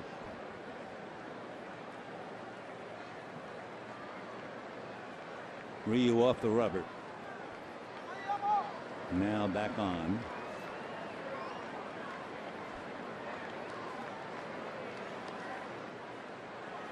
Fastball, and that's slapped to left. Hairston's going to play it on a hop. This time they're not going to run Ross. They will stop him at third. Jerry would have nailed him again. So the bases are loaded. 1 out, and Pennington coming up. And Ryu is struggling. Although in all honesty, he's been struggling all night. Yet he's leading 4-3, and he has gone the required 5. But he's in trouble now. The base is loaded, 1 out. And here's the switch hitter, Pennington, who has flied to left and hit into a double play. So Ross at third, Prado at second, Gregorius at first. 4-3 Dodgers in the 6th. Pennington is hitting just 135 right-handed. 0-1.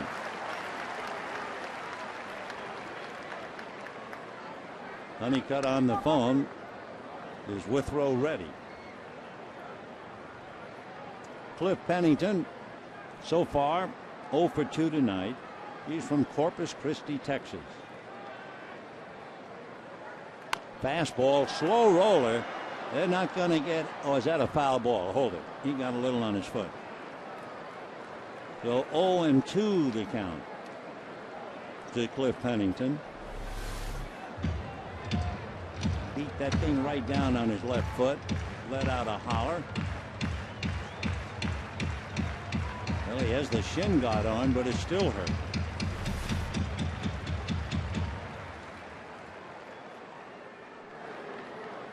And 2 the count. For Ryu, he is badly in need of a strikeout. He got Montero. Check swing. There it is, the strike 3 that he needed. So 2 strikeouts for Ryu. That has not been his weapon at all. High fastball that was way out of the zone. Now Willie Bloomquist, who would normally play second base, is going to come up and bat for Corbin. Pinch hitting for Corbin, number 18. Willie Bloomquist, a veteran second baseman, 1 for 4 last night, and he had 2 for 5 in game 1. The hill hat for Corbin. Bases loaded, 2 out, and the ace is hit for. So for Corbin, after allowing 4 earned runs, that's toward the high, but he's run out of innings. And here's Willie trying to get him well. Bloomquist comes into the game a red-hot hitter. Out in front of that first pitch. Good changeup at 79. Willie was hitting off the arm speed. Bloomquist is from Bremerton, Washington. The Mariners drafted him way back in 1999 out of Arizona State. He's the first Arizona State player to play for the Diamondbacks. Fastball punched on the ground, foul. 0-2.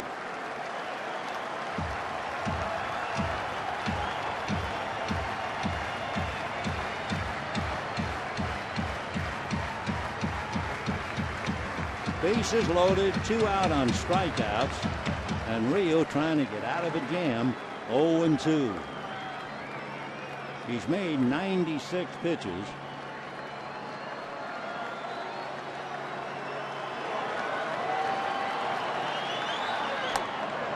Show him a high fastball, ball 1. Bloomquist has only had something like 30 some odd at bats. He had been on the DL. He had a strained right oblique. He began the season on the DL and looks at a pitch off the plate and low. So 2-2 to Bloomquist.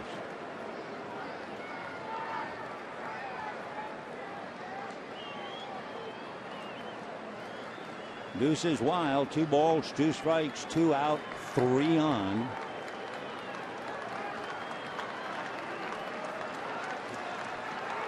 Breaking ball just missed. Whoa. They were all set to let out a roar.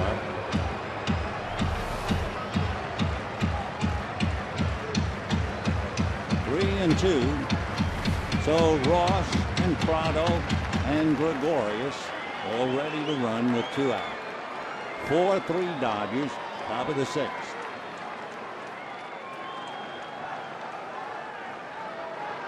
Runners go. It's popped up. It will be Adrian Gonzalez. One-handed ho hum. Goes out of the trouble. Ryu walks off, leaving 3. And the Dodgers clinging to a 4-3 lead.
Lead. Hyun-Jin Ryu fighting his way out of a jam, getting the pinch hitter Willie Bloomquist popped up to Adrian Gonzalez. He made 30 pitches in that inning, and he has now made 100, and he got 5 from the club as he went back into the dugout. How much longer he pitches, we'll leave that up to Messrs. Honeycutt and Mattingly and the Arizona hitters. Meanwhile, talking about Arizona, the ace is gone. Patrick Corbin out of there. And Will Harris coming in. A right-hander born in Houston, Texas, lives in Baton Rouge, Louisiana. And a strike to Uribe. Will went to school at LSU. Big boy, 6'4", 225. Basically fastball and a curveball. And had arm surgery. Foul back. He not only had Tommy John ligament transfer surgery, but he also had a microfracture procedure to correct cartilage problems with the elbow. He had planned to go back to LSU, earn a degree. He comes in healthy enough to take care of Uribe. One away. Uribe had singled and doubled. One out. Anyway, Will tells his story. He was in a hotel the night before his surgery, and I came to terms with the fact I might be able to continue or whatever. I'd get out of the game. I was going to be an extra, and he was making peace with the moment. Well, bless his heart, he's battled his way back, and here he is, Will Harris. Did appear briefly in the big leagues with the Rockies. That's ball one. For Andre Ethier and even Adrian Gonzalez, it has to be a relief not to look at Corbin anymore tonight.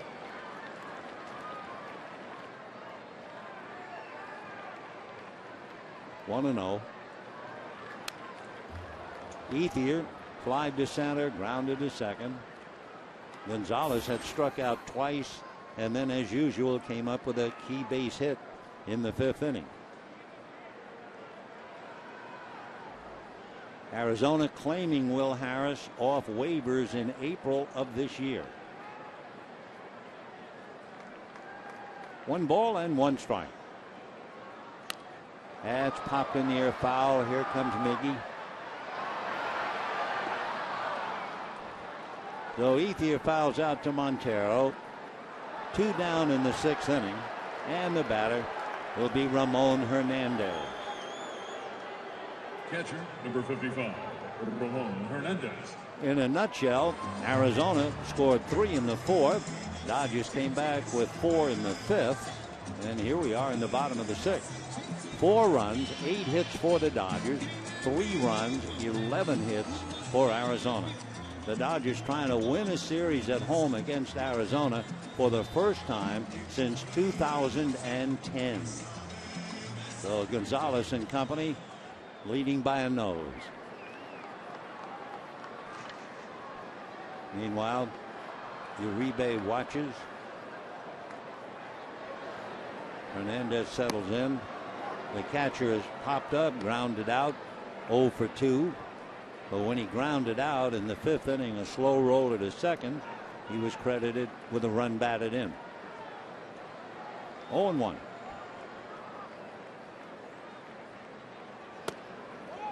One and 1.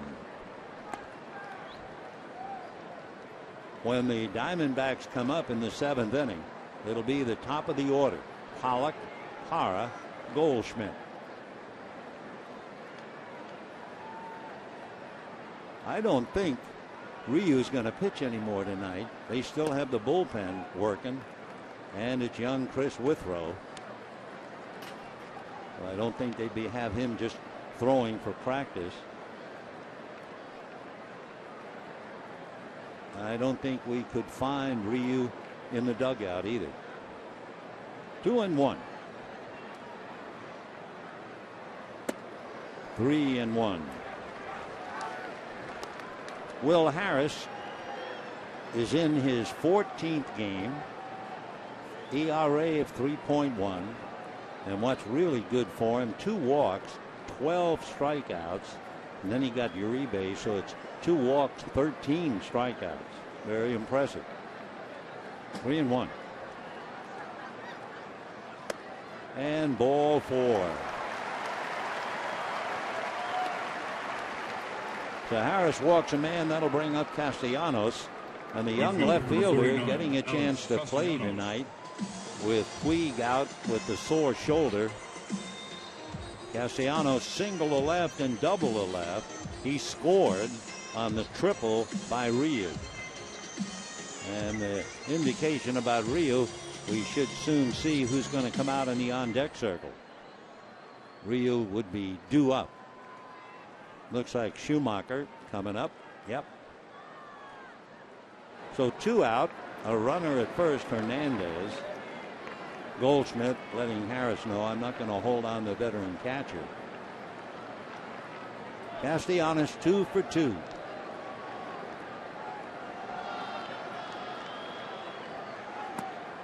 And that's a strike. 0-1. Dodgers signed him after he had signed with the Cardinals in 2008. Dodgers picked him up in the system in 2011, and there goes the runner, and there's no play on him. So Hernandez just decides, okay, if they're not going to hold me on, why not? Because Goldschmidt had already told Harris, I'm not going to hold him. And then Harris goes into a rather extensive delivery and stolen base. 1-1 the count to Castellanos. Schumacher on deck with 2 down. Dodgers lead 4-3.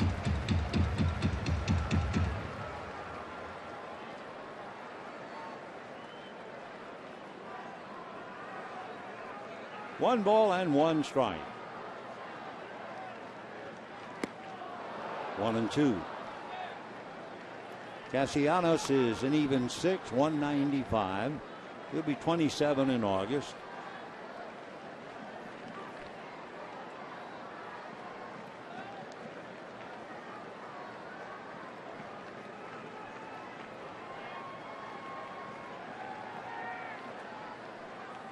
One ball and 2 strikes. And the breaking ball got him down and away, and that'll be that. So Harris strikes out 2, leaves Hernandez, and at the end of 6, it's 4-3 Dodgers.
By your Southern California Toyota dealers.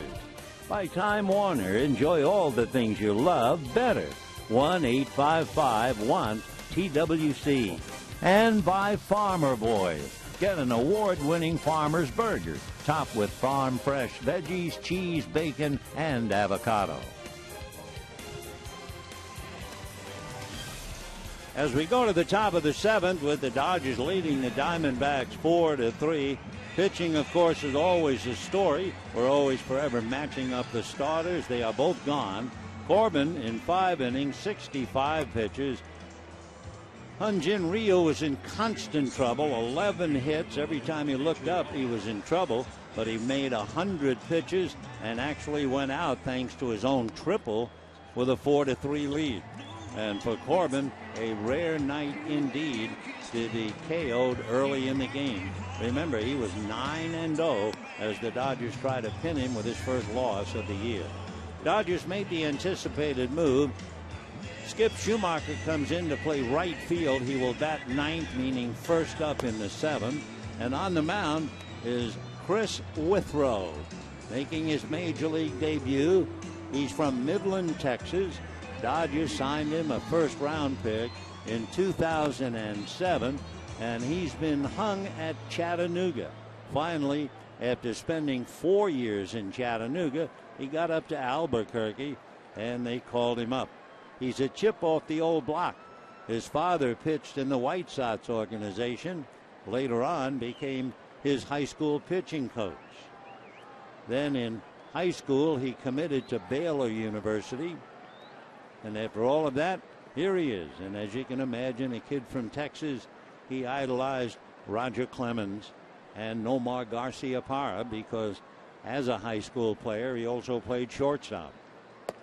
Starts his career with a strike to A.J. Pollock. Pollock tonight lined out to left, walked, grounded to third, 0 for 2, 1 for 8 in the series, hitting .261. 0-1. And that pop foul coming down is Gonzalez. Coming over is Hernandez. No play. That pitch, he's now made 2 pitches. Chris Withrow, the first one was 98, and the second pitch, 97. In the Southern League, he averaged a little more than 9 strikeouts per 9 innings. Fastball, curveball change, and he's learning to throw a slider. 0-2. And see you later. Taking 3 pitches to take care of Pollock. And after 98 and 97, you know what the third pitch was? 80 miles an hour. Just a little slow breaking ball. 1 out. So now the batter will be Gerardo Parra, who is 2 for 3. Last time I bunted for a base hit, and it was Parra, of course, who rolled the dice on the base hit by Ryu. Might have been a different inning that he caught the ball or knocked it down. He missed it. It went for a triple. Dodgers scored 4 and lead 4-3. As usual, Parra right in the middle of it. Dodgers burned 1, so they pull up the corners. And that's ball 1 to Parra.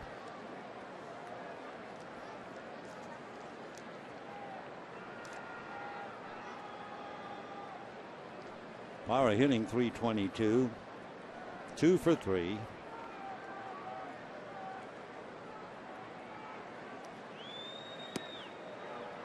Two and 0 the count. So Chris Withrow making his major league debut for the Dodgers. Signed his first contract in 2007, though it took him a little while to get here. 2-0. Fastball for a strike, and that was 96. He stands 6'4", does Withrow, and he's a good 220 pounds. Parra not quite ready.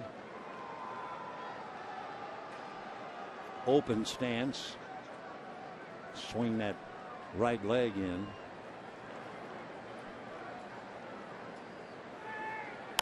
And a roller up along first.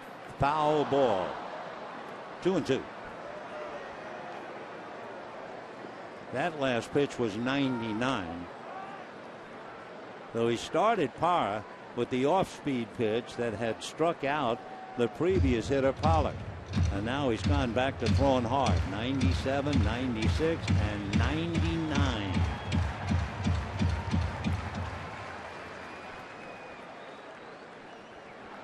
Two and 2 to Parra.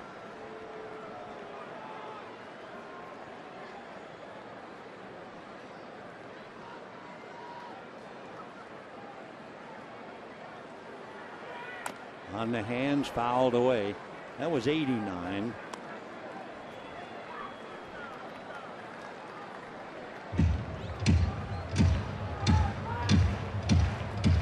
Gerardo Parra, 5 home runs, 20 runs batted in.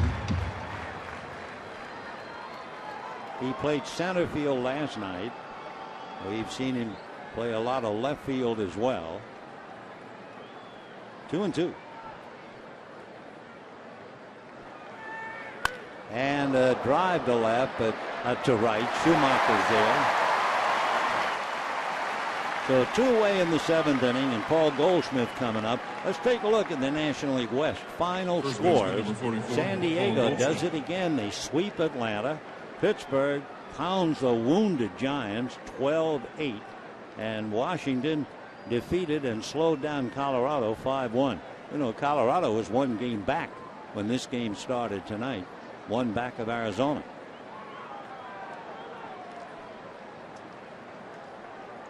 So 2 out, and now the test with Goldschmidt and the strike. Goldie single to right, grounded out, grounded into a double play. 1 for 3, 2 for 12 in the series after almost destroying the Dodgers in the previous 8 games. Pretty good movement, although that fastball had more movement than velocity. It was only 91. Remember, we were talking about the 3 magic words for pitching: location, movement, then velocity. 0-2.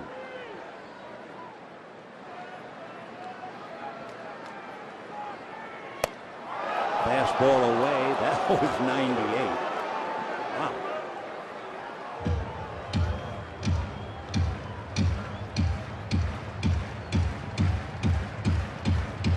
Down in the Dodger bullpen, Paco Rodriguez begins to tune up. Fastball. Goldie was late on it. Understandably, it was 97.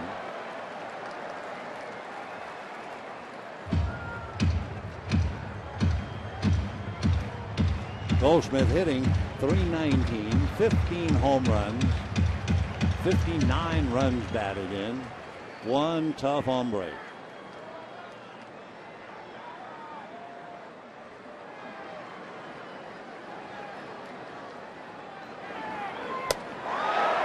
I've always wondered how in the world, and I realize they are so gifted, but look at where Goldschmidt's bat. Look where the end of the bat winds up, and then realize he's getting ready to hit 98-mile-an-hour fastball. See it droop? Watch. All the way down there. And he takes just outside ball 3.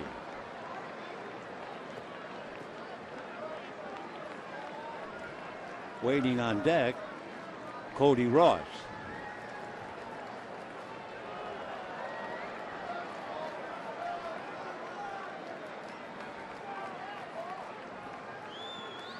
And a little breaking ball is dribbled. I don't think they're going to be able to make a play. So for the second time tonight, there's an 80-foot single for the D-backs. Ross had 1 in the 4th inning, and with 2 out, Goldschmidt gets 1 here in the 8th, in the 7th. So he's 2 for 4.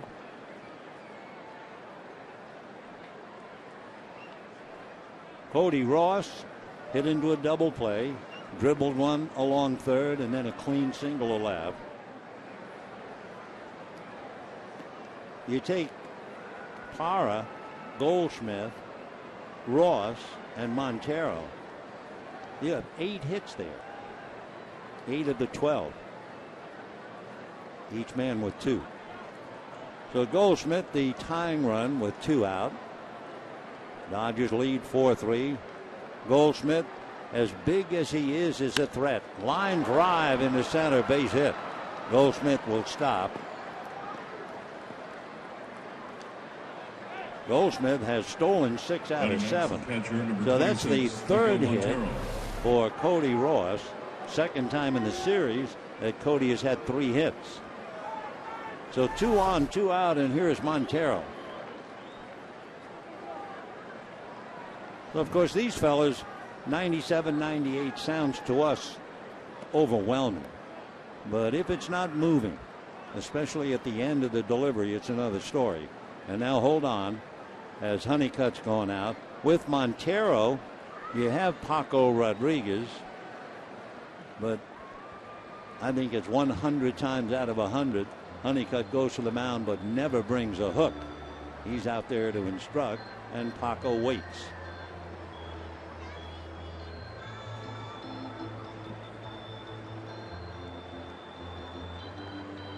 He's been relying basically on the fastball, except for that strike 3 slow curveball he broke off to strike out Pollock.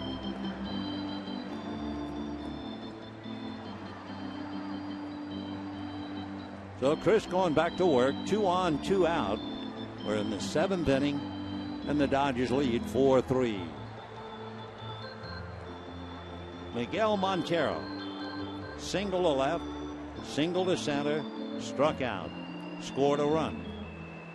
Committed a pass ball, although from up here I'm sure he was crossed out.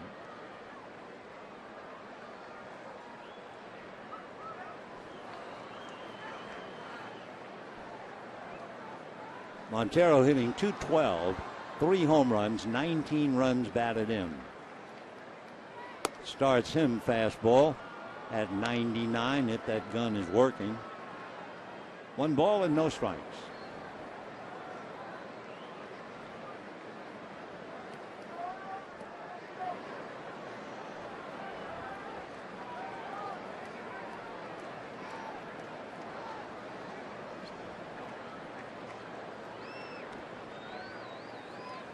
Another fastball. So he is relying on velocity, but that's the 3rd of the important sequence. And he's getting in trouble.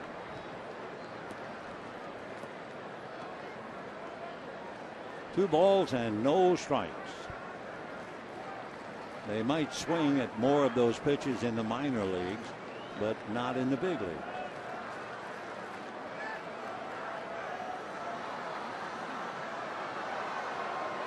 Fastball hit in the air, slicing foul back into the seats. And again at 98. So 2-1 the count to Montero. Goldschmidt and Ross on the bases, and the Dodgers trying to hold on to a 4-3 lead.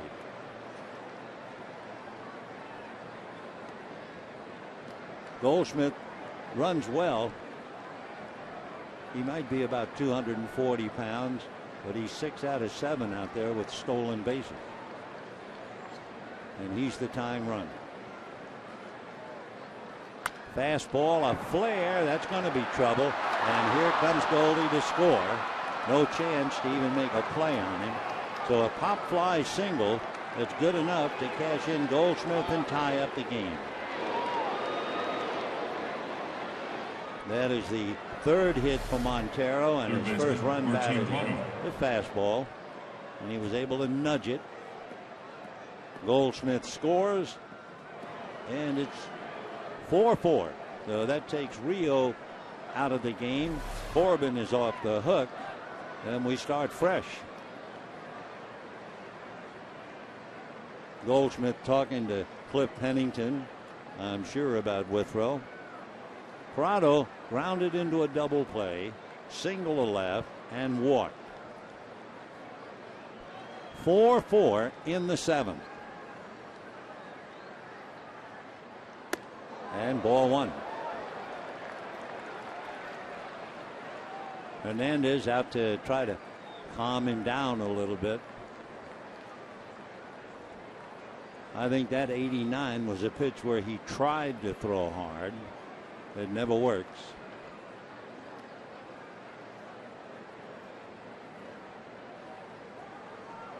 One ball and no strike. In the inning, Pollock struck out.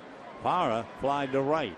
But then Goldschmidt dribbled one up along 3rd for a base hit. Ross followed with a shot hard up the middle. And then Montero a flare to left. And we are even, 4-4. 1 ball and no strikes to Martin Prado. 3 straight hits for a run.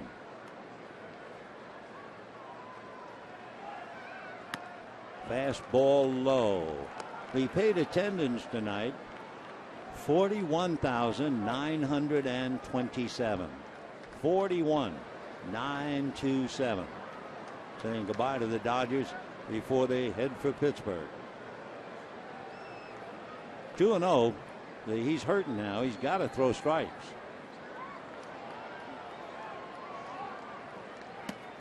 And he can't do it. So it's pretty good to come in and strike out a hitter and get a fly ball. But then 3 hits in a row, and he's on the edge of loading up the bases with a left-hand hitter, which probably means he'll be coming out of the game with Gregorius on deck.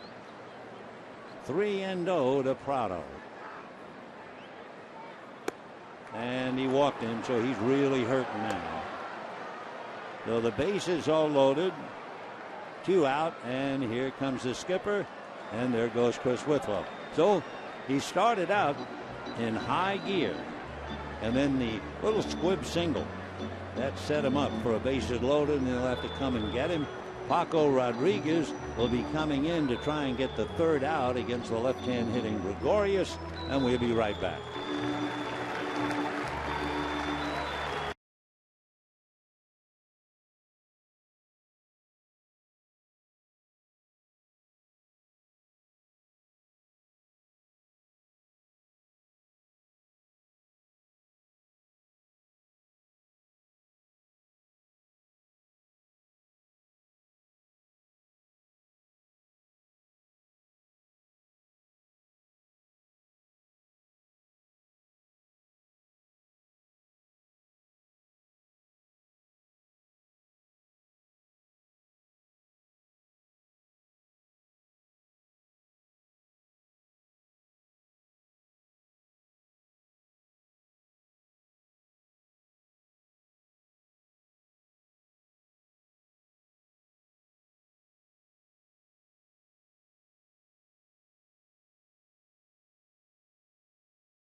Paco Rodriguez coming in with the bases loaded. He's done a good job of extricating the Dodgers out of some jams, and he's in a big jam now.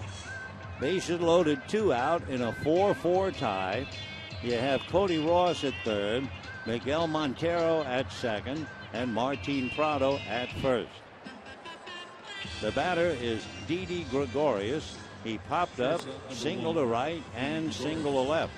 So the kid from Curacao has been very impressive in the series, and batting .311 with 4 home runs, 15 runs batted in. We've mentioned the fact that Gregorius' first name is pretty tough to handle as far as pronunciation. It's Marie with K-S-O-N at the end of it. Mariekson Julius Gregorius, better known as Didi. So 4 runs, 14 hits for Arizona. 4 runs, 8 hits for the Dodgers.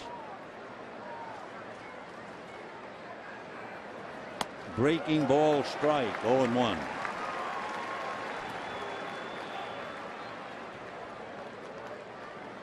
Gregorius originally signed by the Reds.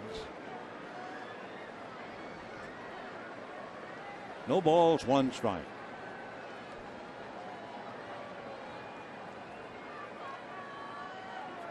Another one. So he's in a hole against Paco. 0-2. Rodriguez fastball, slider, and a change. He also throws a cutter. Fastball with a little quick movement to it.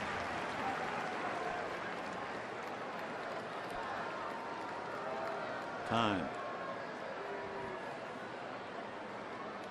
No balls and 2 strikes. Paco from Miami, 6'3", 220. He's only 22.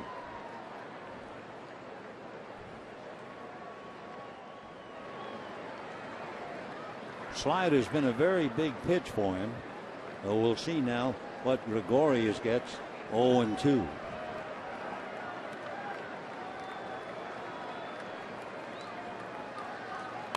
and it's a slider fouled away. Slider up. Still 0-2.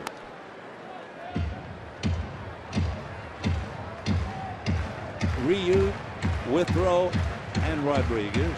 Corbin and Harris for Arizona. Chris Withrow rooting on the 0-2 pitch.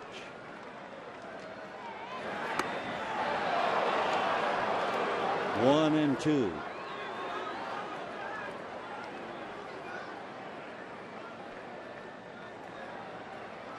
Messrs. Ross, Montero, and Prado all out on the lines.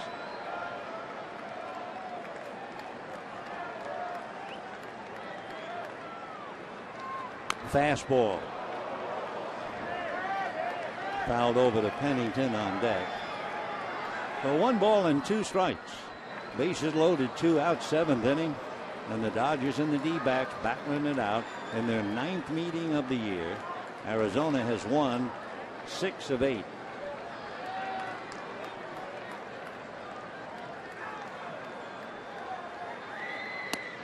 Off speed, 80 miles an hour, and he was way out in front of it.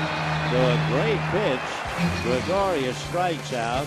The D-backs get 1, lead 3, and we're tied at 4.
But for the fans, as Ryu hits a sinking line drive, so close to catching it, but no catch by Gerardo Parra.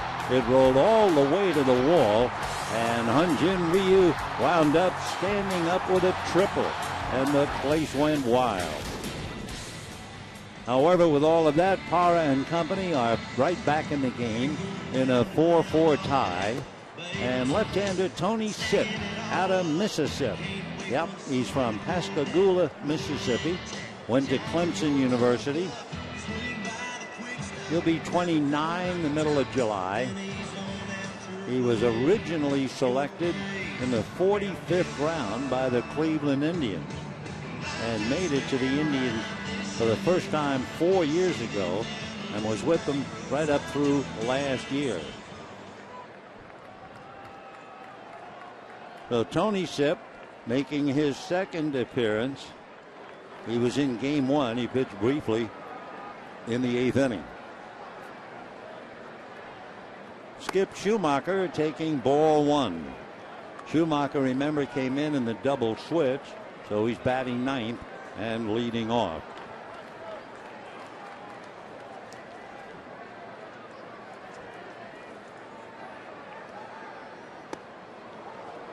One ball and 1 strike.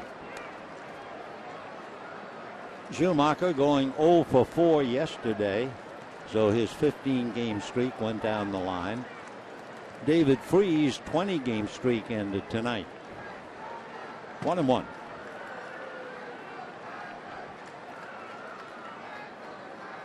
Ball 2. When you see these streaks end, you realize just how truly remarkable Joe DiMaggio's streak, 56. That's one of those you think there's no way anyone's going to break that. We'll see. 2-1. 2-2. There's one streak, no way, can ever be broken. Johnny Vandermeer's back-to-back no-hitters. Don't think so. Second one was against the Dodgers on the first night game ever in Brooklyn. Wouldn't you know? 2 balls, 2 strikes to Schumacher.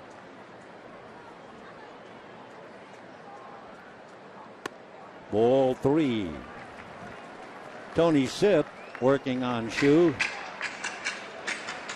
Sipp has struck out 17, walked 10. Waiting on deck, the leadoff man, Nick Punto.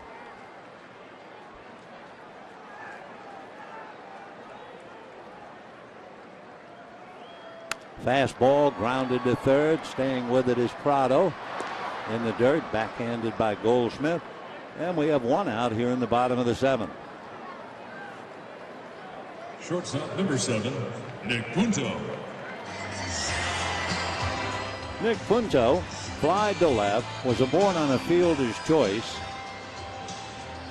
Last time up, singled to drive in Ryu, and then he came around to score on consecutive singles by Ellis and then Gonzalez. And when he scored, the Dodgers took the 4-3 lead. But now Kirk Gibson has used his left-hander to take care of Schumacher. And he'll take the ball and go to the bullpen, and we'll be right back.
To watch him. He is a big man at 6'4", 210. He's a submariner in the fact that he comes in, but when he takes his first 2 warm-up tosses, he throws directly over the top. That's the way he was when he was signed by the Phillies, but he spent about 6 years in the minor leagues and finally came over to the Oakland A's. And the first thing they did was make him throw sidearm, almost sinker, and that's really what's given him a fine living. He's been with the Diamondbacks for 3 years, originally signed 10 years ago by the Phillies. Brad Ziegler out of Pratt, Kansas, and lives in Springfield, Missouri. Punto, switch hitter, now turns around to bat left-handed. And ball 1. Punto fly to left, fielder's choice, single to center. Scored a run and knocked one in.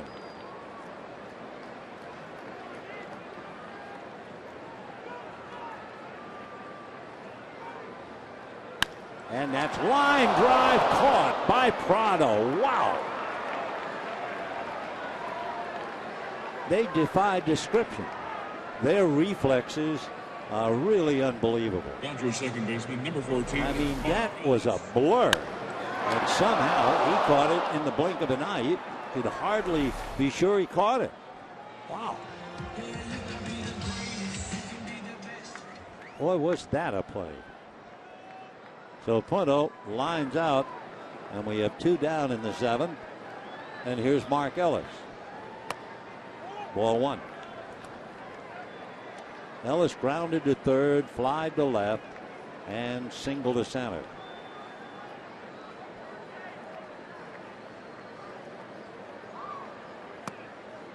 Ball 2. He's intimidating, but the most intimidating pitcher, I think, that ever played the game in the National League was with the Cincinnati Reds many years ago. Ewell Blackwell. You'd have to look him up. But just, I'll tell you what, Pee Wee Reese played for years, the veteran, the most respected Dodger, the captain of the ball club. Blackwell was the only pitcher who frightened him. That's how tough Ewell Blackwell was. 2-2. I'm not sure if it was Blackwell who caused Roy Campanella to come up with the line about giving you the jelly leg.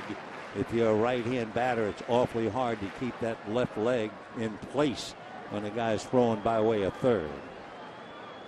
But Blackwell was unreal. Ground ball, there's Prado winding up, strike. So the Dodgers go quietly in the 7th inning, and we're heading to the 8th in a 4-4 tie.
For our Twitter poll results.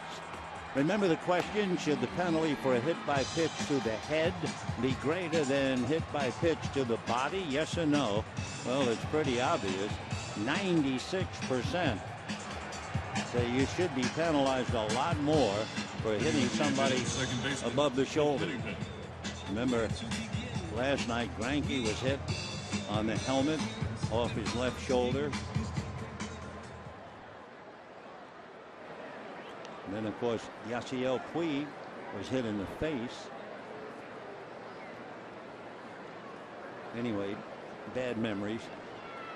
And we go to the 8th.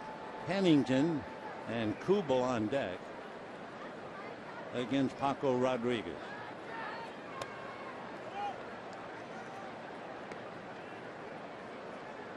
Pennington flied to left, hit into a double play, struck out.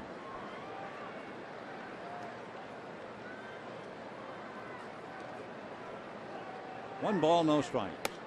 Ball 2.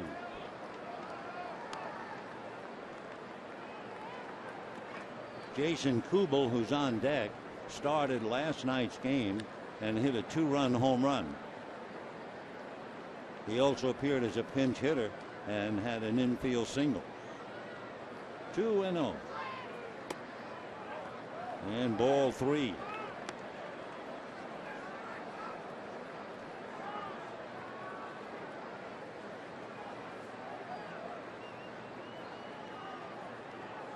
Three and 0.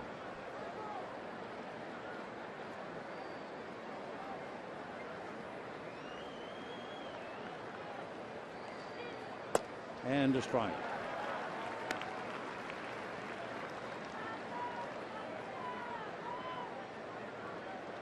So Pennington 0 for 3, trying to get aboard.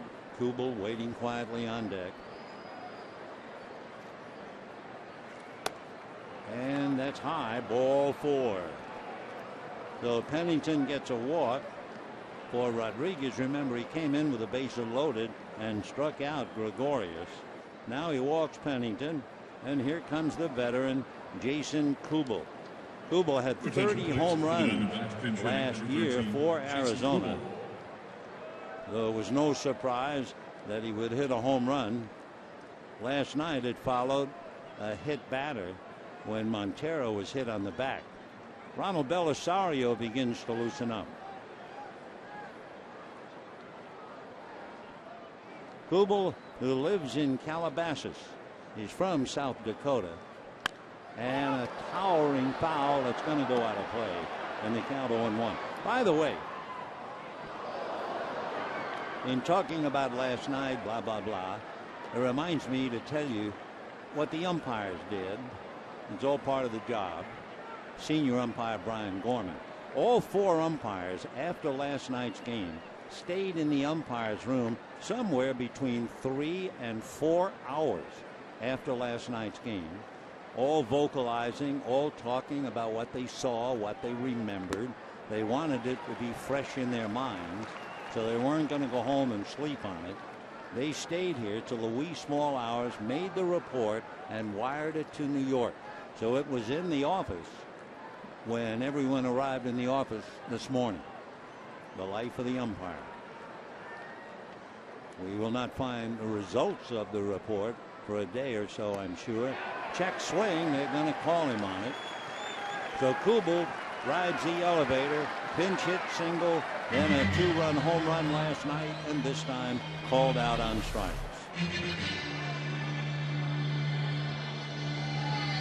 Center fielder, A.J. Pollock. So 1 away, and A.J. Pollock coming up. 2 strikeouts for Paco. Pollock flied to left, hit it hard, walked, grounded to third, struck out. 0 for 3. 4 runs, 14 hits for Arizona. 4 runs, 8 hits for the Dodgers. And Paco pays a visit to first. Dodgers with 8 hits. They really did all of their hitting in the 5th inning.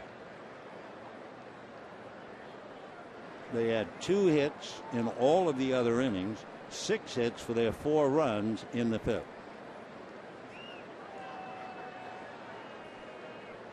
1 out in the 8th, Pennington at first. Paco just looking at him and bluffs. Pennington 1 for 1 in stolen bases.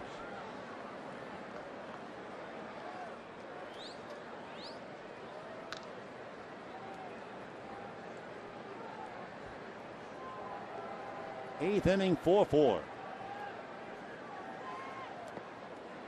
And with the runner going late, they have him hung up. The throw to Gonzalez, they got him.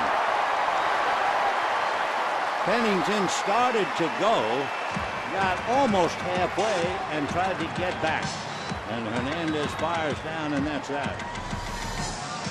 Watch Pennington, it's in the dirt, so there he goes. Then, oh no, Hernandez caught it, and he pays the price. 2-3. Nice save by Ramon Hernandez. Tough spot for Pennington.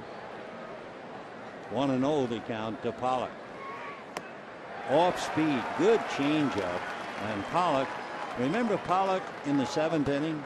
He saw all those fastballs from Withrow, and then Withrow threw that slow curve. Well, he came up there ready to attack, and Paco just gave him the straight change, and the count 1 ball and 1 strike.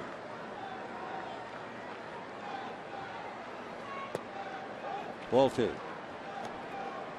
A.J. Pollock, good young ball player, hitting .260.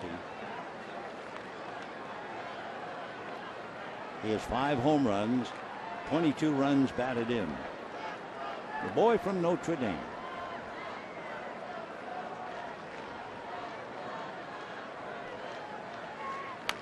Little roller up along third, tough play. Uribe gets it.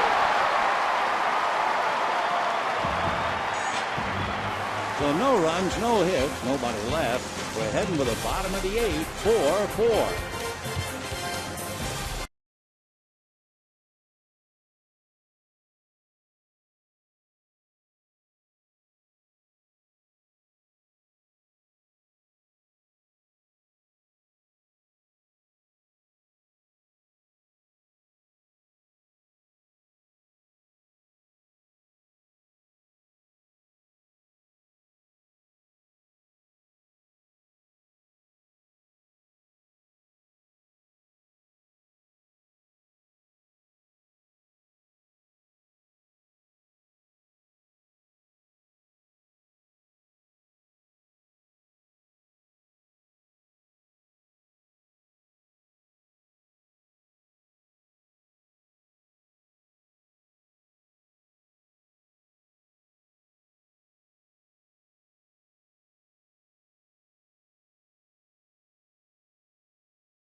Through in the 4th inning, 3 runs and 4 hits.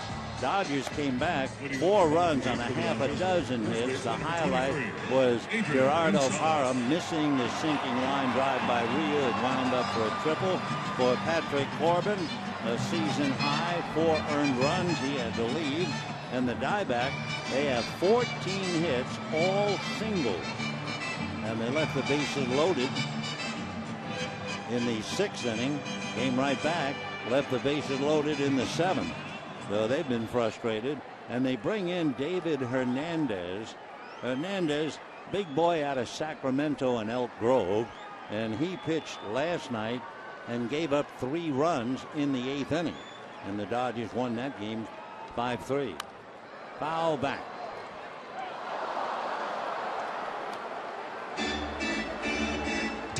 Adrian struck out his first 2 at-bats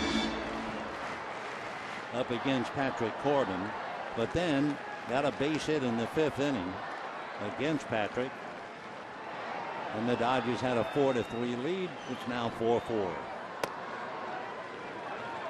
1-1. Paco Rodriguez made 18 pitches. It's doubtful that he'll have to go back out again. So it's been Corbin, Harris, Sipp, Ziegler, and Hernandez. 1-1. And a high drive to right, but it's hooking foul and gone deep in the lower deck. Boy, he had a pitch to drive, and he really drove it. David Hernandez has allowed 5 home runs, and Adrian has hit 8. 1-2. fouled away. David Hernandez, he's a big man working on Adrian Gonzalez. Hernandez 6'3", 230, 28. He was drafted 3 times, wouldn't go. First the Rockies, then the Diamondbacks, then the Orioles, and second time around he went with the Diamondbacks.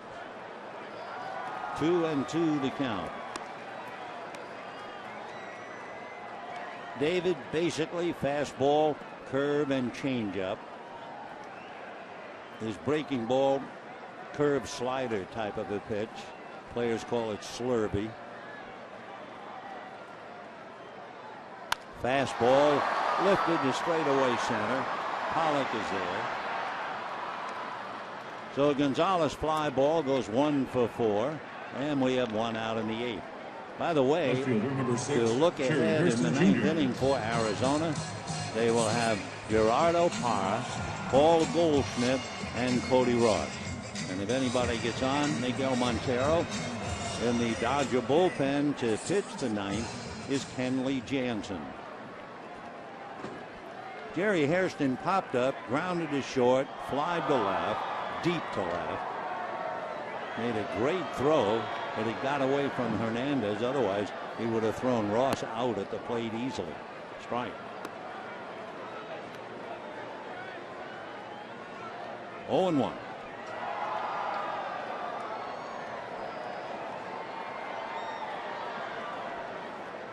Hernandez last night, remember, was victimized by Tim Fedorovic's double with the bases loaded. So that's the second out here in the 8th. And with 2 out, the batter, Juan Uribe. Juan Uribe singled up the middle. It was smothered by Gregorius, who tried the darndest to throw him out, but he couldn't do it. Then he doubled the left, leading off the 5th inning. And that was the insightful swing because the Dodgers rallied for 4. Then last time up, he struck out. Hitting .282.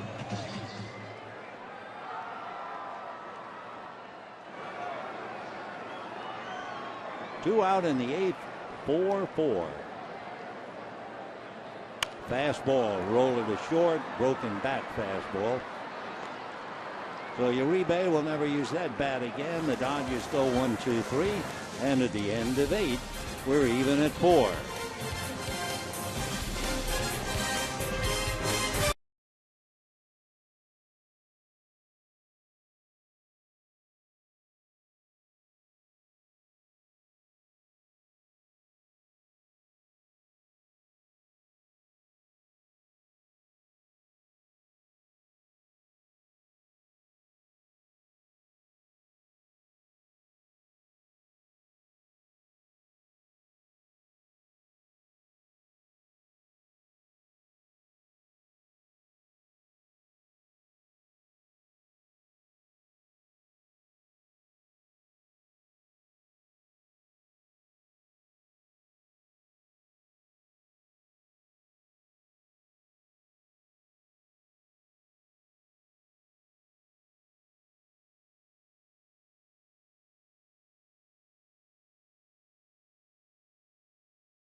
The #1 source for live baseball everywhere you go. Available for iPhone, iPad, Android, and BlackBerry 10. At Bat delivers Dodger baseball with live audio, pitch tracking, stats, news, highlights, and more. Text At Bat to 31826 or visit Dodgers.com. Kenley Jansen who pitched the 9th inning last night. He made 10 pitches to retire the side, striking out Ross and Kubel and getting Prado to fly to left to end the game. So Kenley coming in with an ERA a little under 2.5. 3 saves, and if things go right now, he will be the closer rather than Brandon League. But we'll see. Kenley will be facing the numbers 2, 3, and 4 hitters in the Arizona lineup. Parra is 2 for 4. Goldschmidt is 2 for 4. Cody Ross is 3 for 4. Hernandez, by the way, made 9 pitches to retire the Dodgers in the 8th inning. So here we go in the 9th. We can look up Jansen and his work against Arizona. For instance, Parra just 0 for 1 against him. Dodgers pull up the corners, Gonzalez and Uribe. In case Parra tries to bunt, he bunted for a base hit in the 5th inning. Fouled away, 0-1.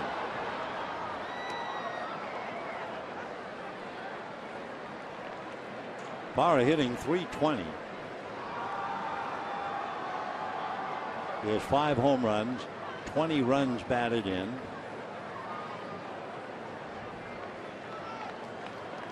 Single to left, hit into a force play, bunted for a base hit, fly to right.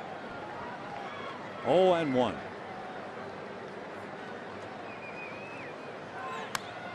Oh and 2. Jansen throwing at 91. He can throw harder than that. No balls and 2 strikes to Gerardo Parra. Kind of talking to himself. I think he liked that pitch, and he's sorry he fouled it back. Down in the bullpen with 8 consecutive saves warming up is Heath Bell.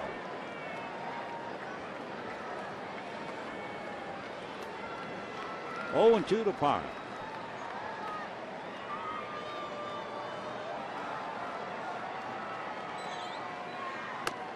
One and 2.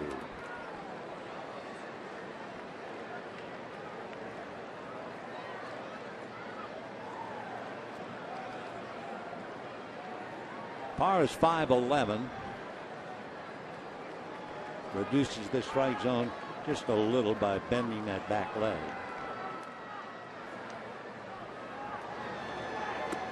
Chases it, down he goes. So Parra strikes out, opening up the 9th. A reminder, Dodgers Live will be coming up after the game. Now the batter is Goldschmidt. First baseman, number 44. The big first baseman single to right, grounded out, grounded into a double play, and then in the 7th inning, facing the rookie Chris Withrow, who had gotten the first 2 outs. He hit a little dribbler up along third. He beat Uribe's play. And that was the beginning of 3 straight hits and a walk for the tying run. Fastball missing. Fastball at 93. Remember, he started Parra at 91.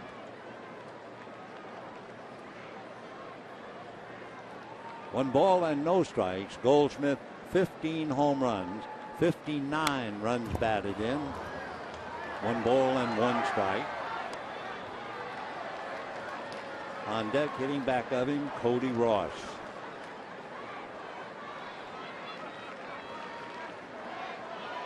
Three-game series, and Cody has had 2 of those games where he had 3 hits. 1-1. That was 92 to nowhere. 2-1.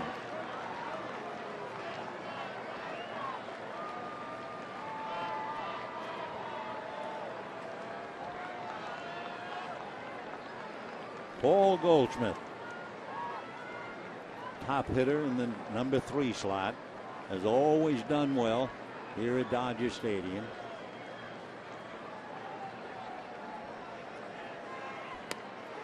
Two and 2. Slider that time.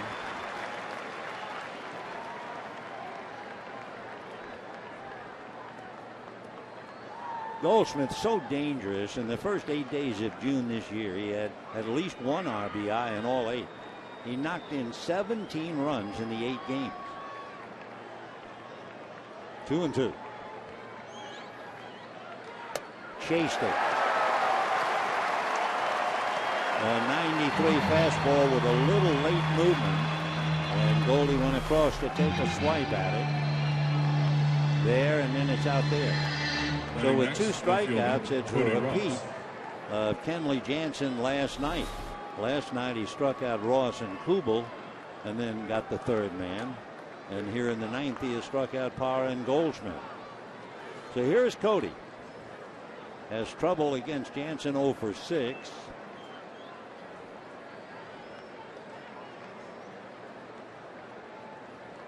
Jansen has walked 6 and struck out 48. 0-1. Wow. 6 walks and 48 strikeouts.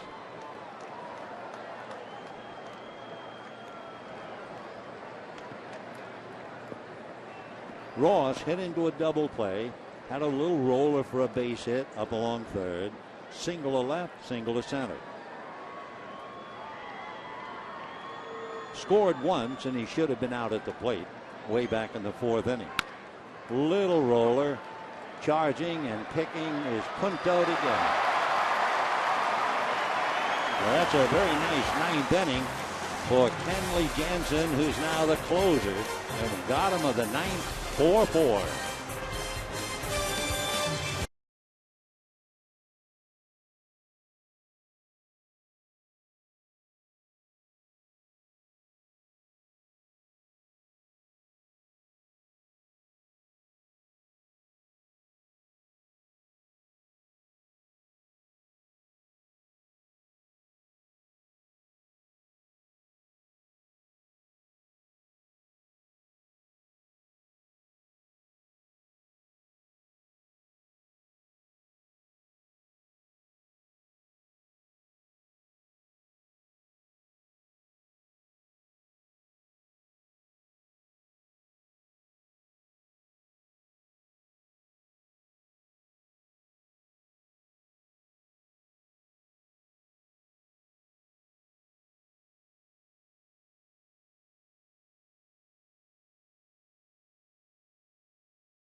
Keith Bell stopped throwing and put his windbreaker on, so it was obvious Hernandez would pitch the bottom of the 9th if they failed to score in the top of the 9th. Otherwise, Bell comes in to close it up. Kenley Jansen, by the way, made 11 pitches to set the D-backs down in the 9th. David Hernandez retired 3 in a row in the 8th inning. The Dodgers have not had a hit since Gonzalez singled way back in the 5th inning when the Dodgers scored their 4 runs. So here in the 9th, they'll have Andre Ethier. We'll see about Ramon Hernandez, and then the pitcher's spot. Puig did not start. He's had a sore shoulder, but he's rubbing the shoulder, and we'll see. All right, Andre Ethier, fly to center, grounded out, fouled out, 0 for 3. Facing David Hernandez. Andre 1 for 5 before the series against him. Hits one down the line, foul. That goes upstairs. 0-1 to Andre. Reminds you of the ball Gonzalez hit in the 8th inning. That went foul.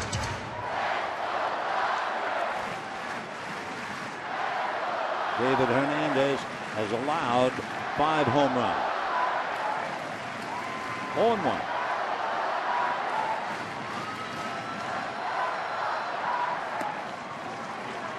One and one to Andre, hitting .232, 5 home runs, 17 runs batted in. With walk-offs, of course, he's had a half a dozen. Snyder and Hodges with 7. Matt Kemp reduced to being a spectator. 1 ball, 1 strike. Fastball whacked into right field, base hit. So the Dodgers have the winning run on with nobody out. And Ramon Hernandez coming up. And what about Puig? He's stirring around and he's going to the helmet rack. Yeah, he's going to see some service apparently. He would bat in the number 8 slot. Hanley Ramirez is also moving around and he's coming out in the on-deck circle. So Ethier singles to right. Ramon Hernandez is a pretty good bunter. We'll see if they have him bunting. He shows it. Gets it down foul. 0-1. 4 runs, 14 hits for Arizona. 4 runs, 9 hits for the Dodgers. Remember, the Dodgers have not won a home series against Arizona since 2010, and they have a shot to do it tonight.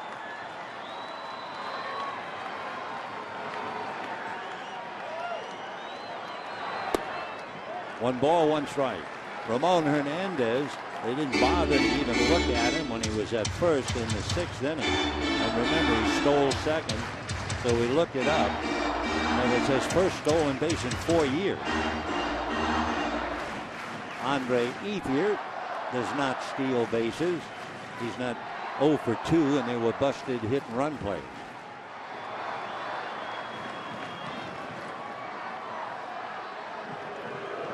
Ramon Hernandez is a pretty big guy, 6 feet, 210, but in a bunt situation, he's about 5'10", maybe less than that. Straight up, and now down he goes. Dropped it foul, 1-2.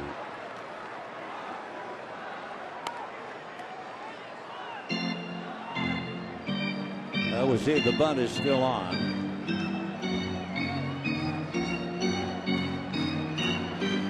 When you have Ramirez on deck, and you also have Puig. Puig is in the dugout with a helmet and bat. Schumacher is due up. We'll see. 1-2. Showing bunt. And fouls it and is struck out. So Hernandez unable to move his man along. That's a big out. Hanley Ramirez will be coming up.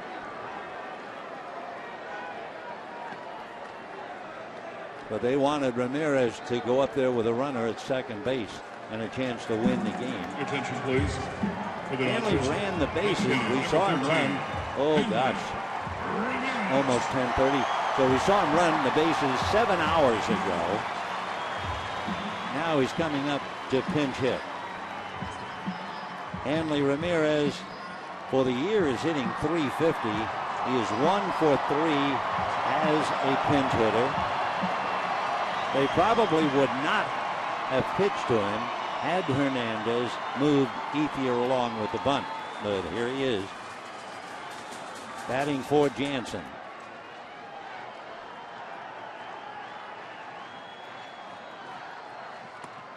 Ball 1.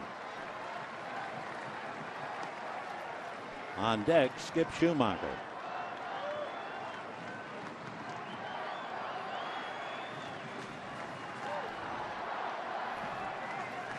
Schumacher came in late. He's 0 for 1. 1 ball and no strikes to Hanley.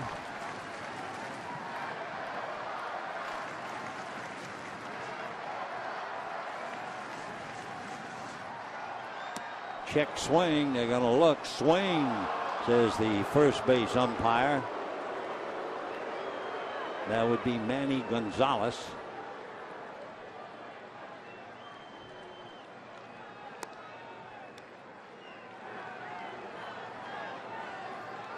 Juan Uribe, a spectator right now with Ramirez waiting. Because Hanley's been in the big league since 2005. He broke in with the Red Sox. 1 ball, 1 strike. Fastball hit down, and remember, Ramirez is not going to run full tilt. So he hits into the double play. The leadoff single. The key to the whole inning was Hernandez's inability to get the bunt down. So we're heading for the 10th, 4-4.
Left-hander J.P. Howell.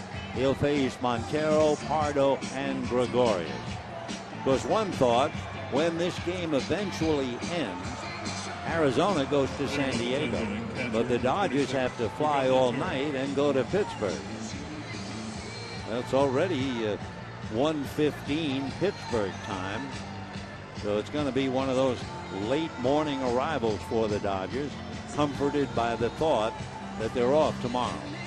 Arizona in extra innings 7-2, and especially effective on the road 5-1 for the D-backs in extra inning games on the road. The Dodgers 2-3.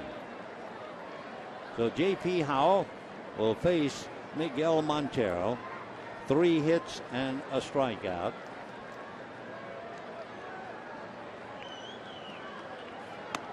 And ball 1. Montero single to left, single to center and scored, struck out and single to left. His base hit back in the 7th inning knocked in Goldschmidt to tie up the game. Montero has a couple of home runs with some big clutch hits. 3 home runs, 20 runs batted in. Heath Bell now begins to warm up in the Arizona bullpen. Fastball off the corner.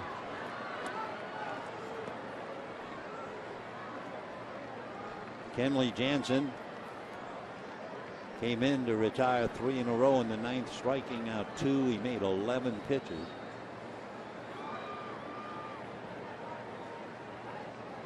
Howell 2-1 to Montero. Herb ball and a fly ball to center. Ethier is at the other end of it. 1 away. And the batter will be Martin Prado. Prado grounded into a double play. Single to left, scored a run. walked twice. Dodgers tonight, behind Ryu, turned in 4 double plays.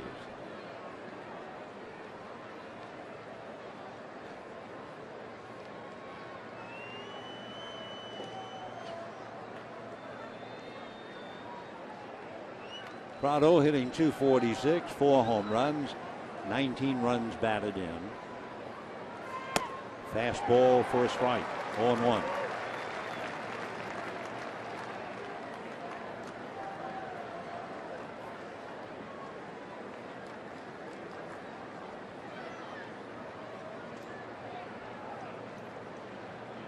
Ross and Montero, 3 hits apiece tonight.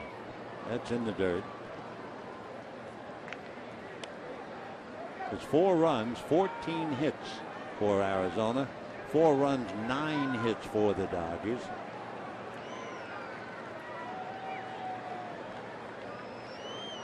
One and one to Martin. Didi Gregorius, the left-hand hitting shortstop, on deck. Popped in the air. Who's it going to be? Gonzalez.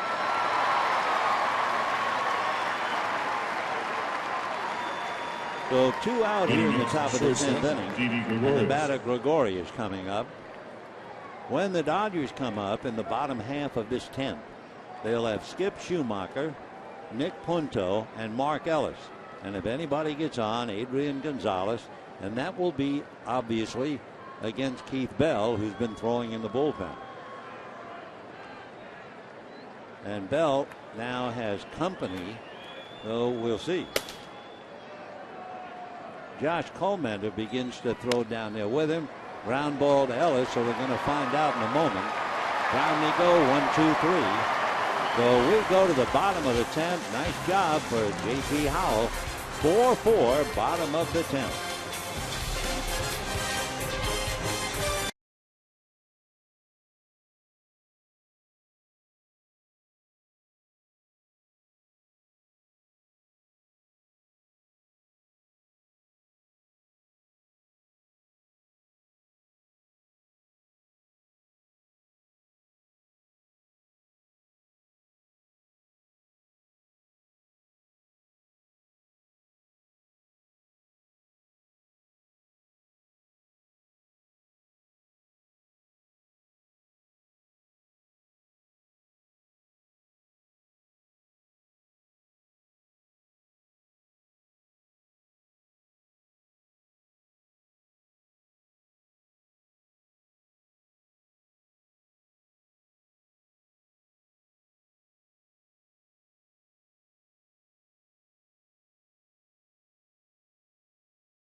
The 10th inning in a 4-4 tie.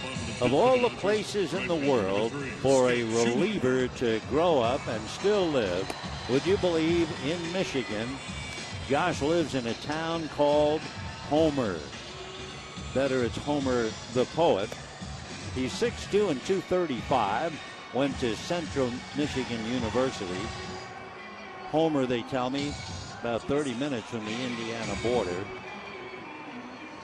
So Josh, 27 years old, figures to have a lot of work to do. Matt Reynolds went down with arm trouble.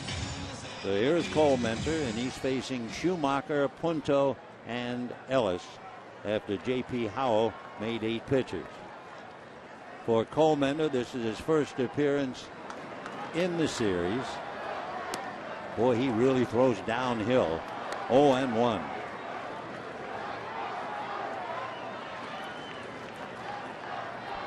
Schumacher has never faced him before. You talk about throwing over the top, overhanded. Holmender pitches like Iron Mike, the batting practice machine.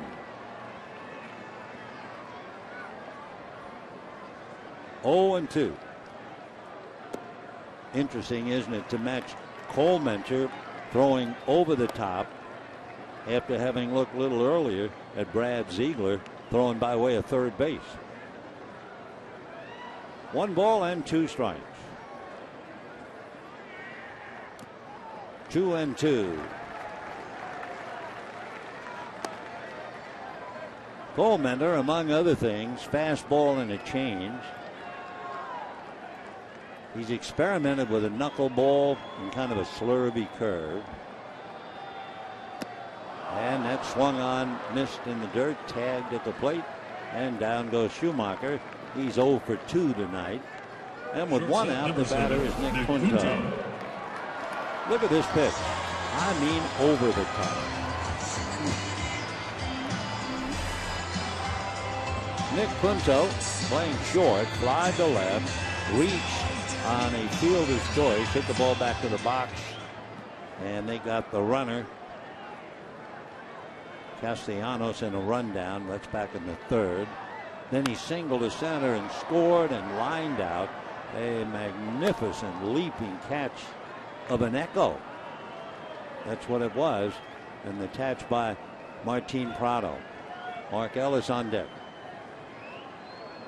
And then Gonzalez.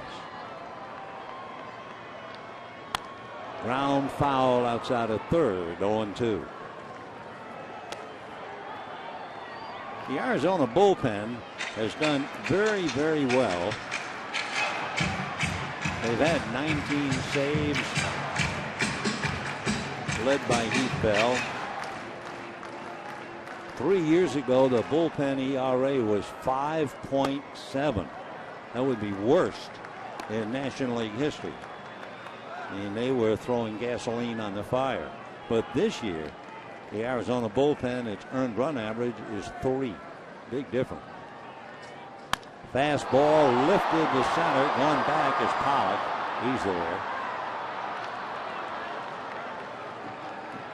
So 2 out in the 10th, and Mark Ellis coming up trying to save number 14, Mark Ellis. Adrian Gonzalez a lick.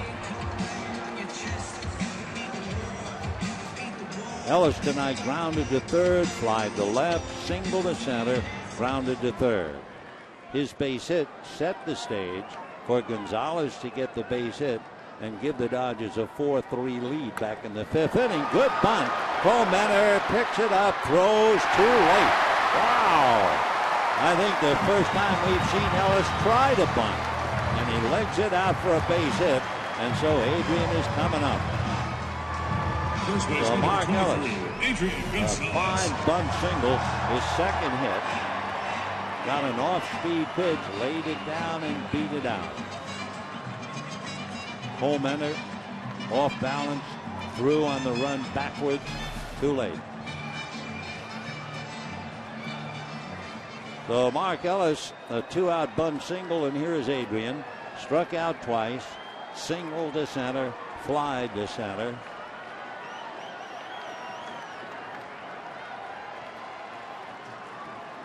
He has never faced Holmender. Ball 1. Mark Ellis was 1 for 10 against him.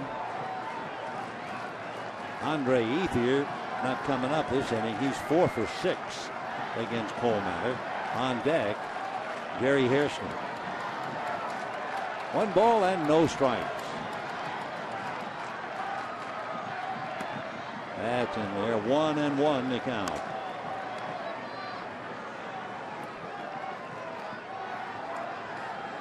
Somebody asked Holmender once, where did you ever learn to throw over the top like that? His answer was, I learned the delivery throwing axes as a youngster. Ball 2. And then there's no further explanation. There's just one sentence. I learned throwing axes. Okay. And anything you want. 2-1 to Adrian. Ellis short lead held on by Goldschmidt.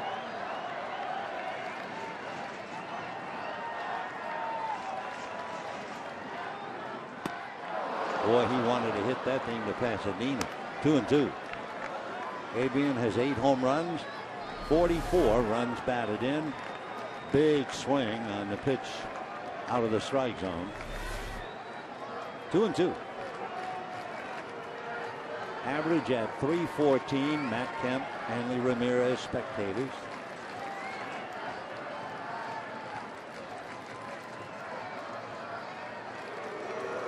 Cliff Pennington plays out on the grass at deep second base. Gregorius way over to his left, not quite behind second. Prado just about all alone on the left side of the infield. The outfield very deep and straight away. 2-2. Got it. So it's quite a night, a rare night for Adrian Gonzalez to strike out 3 times, but he did. No runs, a bunt single, a man left at the end of 10, 4-4.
The Cliff Pennington, then the pitcher spot, and A.J. Pollock.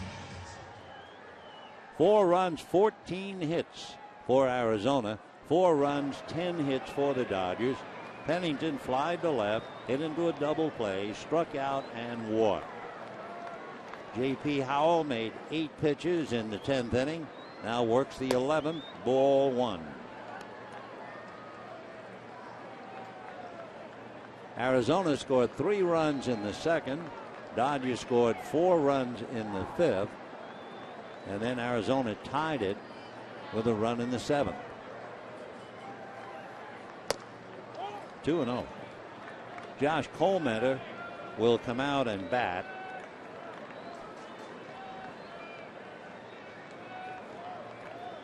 They've already used Bloomquist and Kubel. And Colmeter staying in to do some more pitching. And a drive to left, going back on the ball is Hairston. He's going to have to play it off the gate.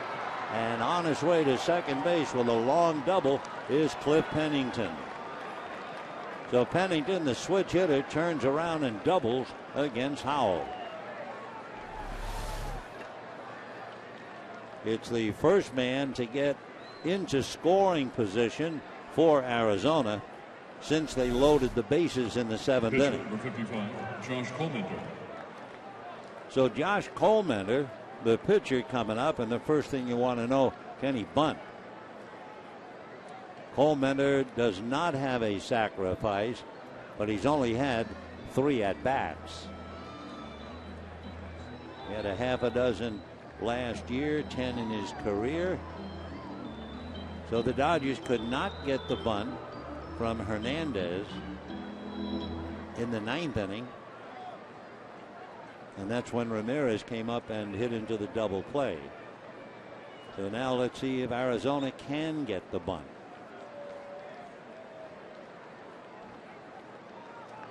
Cole Mentor is 6'2", so a pretty good strike zone. Uribe and Gonzalez way in on the grass. He's not showing bunt. Now he does. Tried to, missed, 0-1.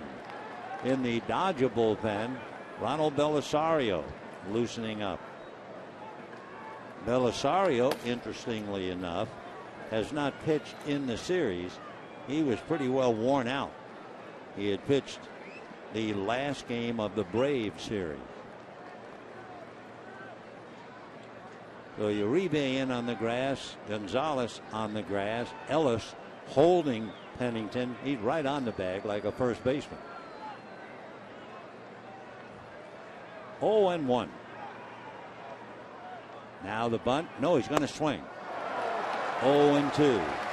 Well, with all the movement on the infield, you figure if he makes contact, he's got a shot. By the way, Arizona now has 15 hits. They had 14 singles, and then Gibby saw the double from Pennington. Nobody out.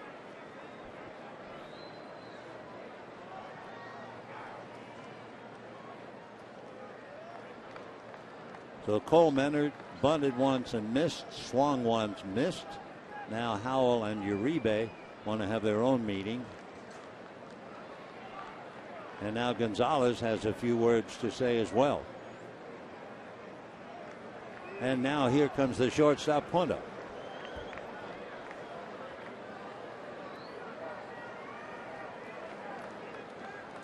Four. We're in the 11th. 0-2 to Cole Mentor.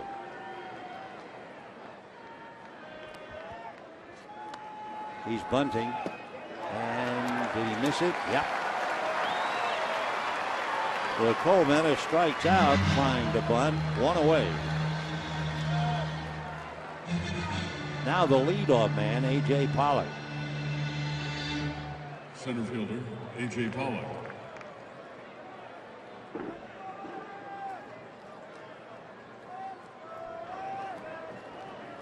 Pollock is flied to left and walked, grounded to third, struck out and grounded out.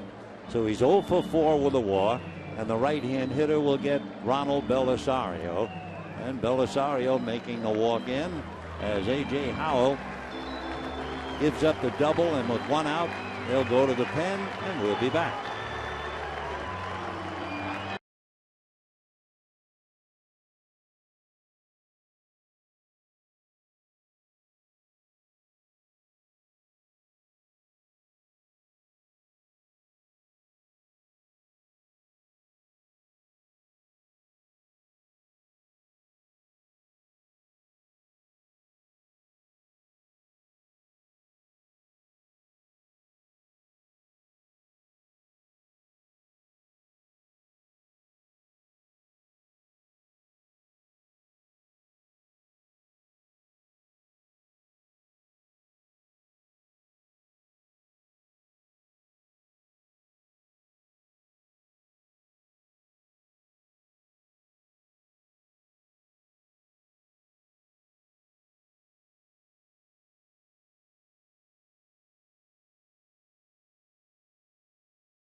Breaker at second, and Pennington one out, and Pollock coming up.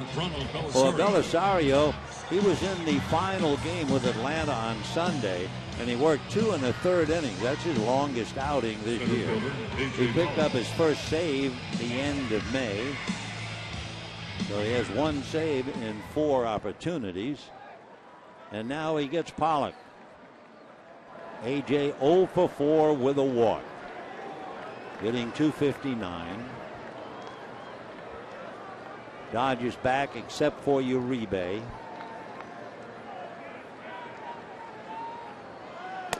And ball 1. So it's been Ryu, Withrow, Rodriguez, Jansen, Howell, and Belisario.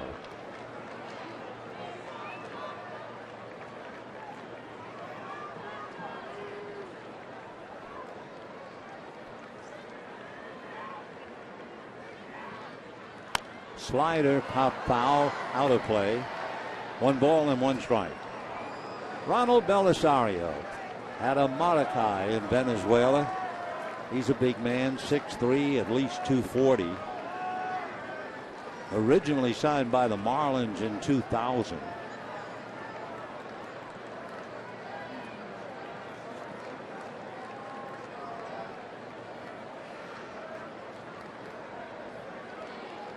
Last year, Belisario was 8-1 for the Dodgers, and an earned run average 2.5. 1-1. And that's a hopper down to Mark Ellis. They get the second out, but there's no way to prevent Pennington from getting to third. And that'll bring up Gerardo Parra. Right fielder, number 8, Gerardo Parra. So Pollock goes 0 for 5. Parra singled to left, hit into a force play, bunted for a base hit, flied to right, struck out, tried to make a diving catch of a sinking line drive by Ryu back in the 5th inning. It got by him and went for a triple. So as usual, Parra always very involved in the Dodger-Arizona game. And sure enough, tonight's no different.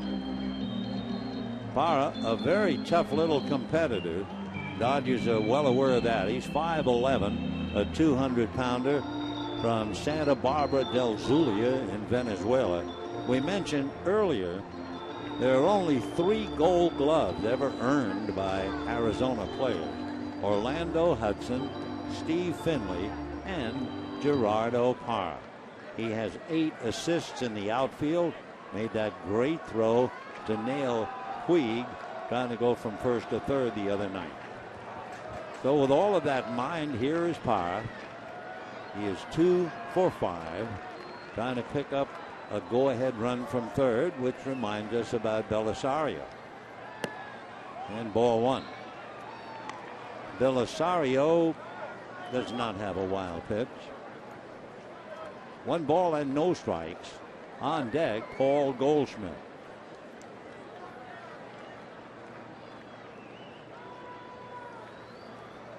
And Hernandez out to talk to Belisario. That'll give us a chance to look it up. Gerardo Parra is 1 for 6. That's a 167 batting average against Belisario in the past.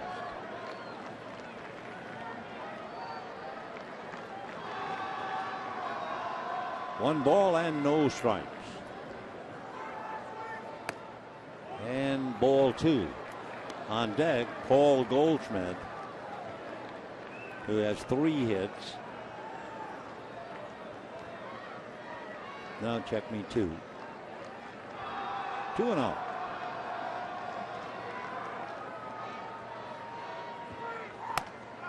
And he's behind 3-0. How about Goldschmidt and Belisario? Goldschmidt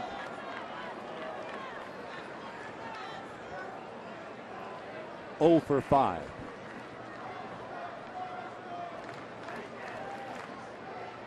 Three and 0 to Parra. Oh, they let him swing 3-0. He's not a power hitter. They're just looking for a base hit. 3-1. got a good fastball.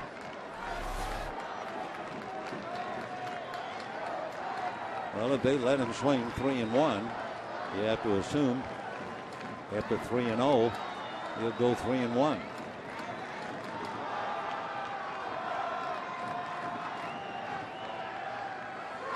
Yep. So they go right down to the wire. Parra looking at the plate up by Brian Gorman with that look that says, tell me that was a strike. Cliff Pennington opened the inning with a double. Holmenter couldn't bunt, struck out. Pollock grounded out, but he got him to third. And now here's Parra trying to pick him up. 3-2.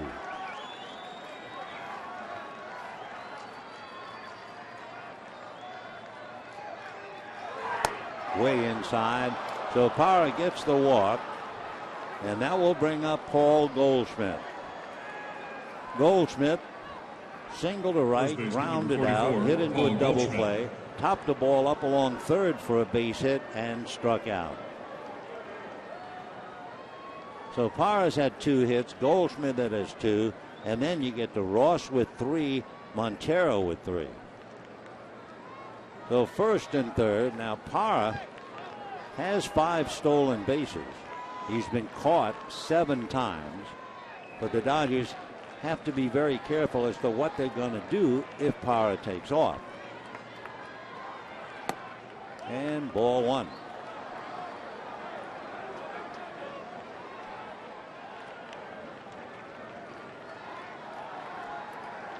We're in the 11th, 2 out, runners at first and third. Slider, 1-1.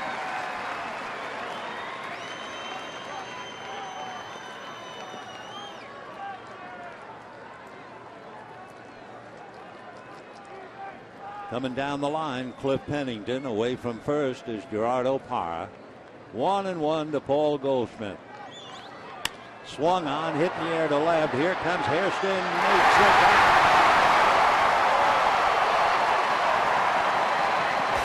Well, Goldschmidt lines out to left. The Diamondbacks leave runners at first and third despite a leadoff double, and the Dodgers are out of the trouble. We go to the bottom of the 11th. Hairston will lead it off 4-4.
Made a good running catch on that sinking line drive off the bat of Paul Goldschmidt. He just caught up to it.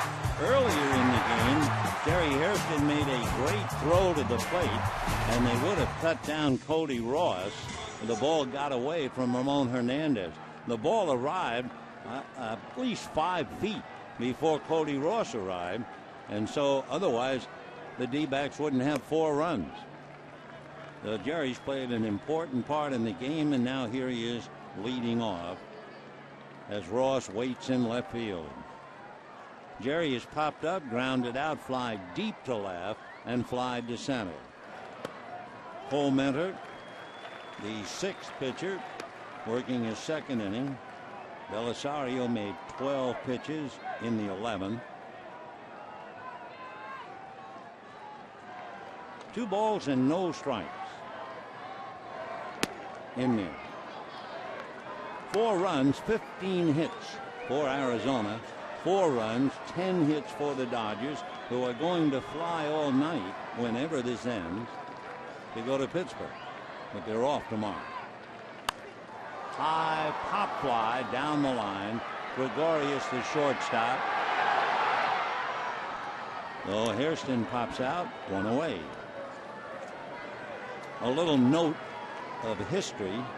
Today, Third baseman number 5, a man in Juan Japan, Uribe. he was recognized by Guinness World Records as the oldest person in recorded history. Mr. Kimura, he was a retired post office worker. He was dubbed the last known man to live across 3 centuries. He passed away today at 116 years of age. Wow.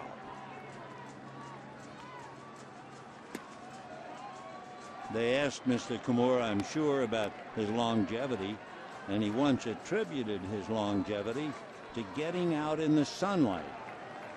He had a diet of rice and pumpkins and sweet potatoes, and he died of natural causes in the Kyoto prefecture.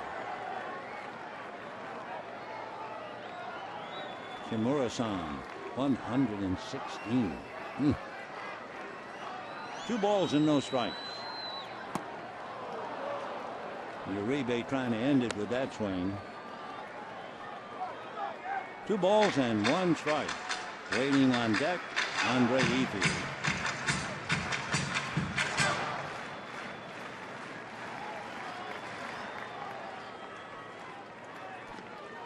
Two and 1.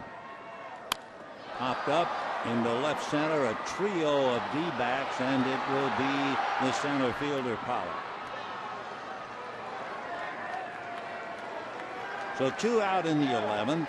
The Dodgers have had 1 hit since the, well, no, they've had 2 Center hits fielder number since the 16, 5th inning. Andre That's all. Ethier. Andre Ethier, drive to center, rounded to second, fouled out, and single to right. Single to right, opening up the 9th inning, and then you had Hernandez unable to get the bunt down, and the Dodgers came up empty, and here they are in the 11th. Fouled away. They swing the infield around so that Gregorius almost completely up the middle. Martin Prado all alone on the left side. Pollock shaded a few steps towards right center. 1 and 1. Down in the Dodger bullpen, they've used 6 pitchers, and number 7 gets up. That's Matt Guerrier. 1 and 1. Strike outside corner. 1 and 2.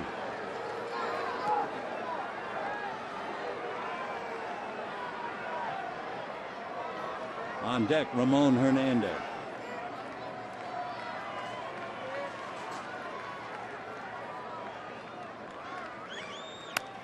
Fouled away.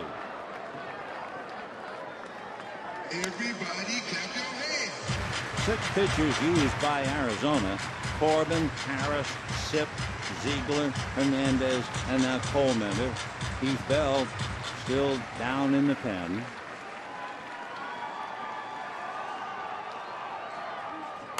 Fouled away.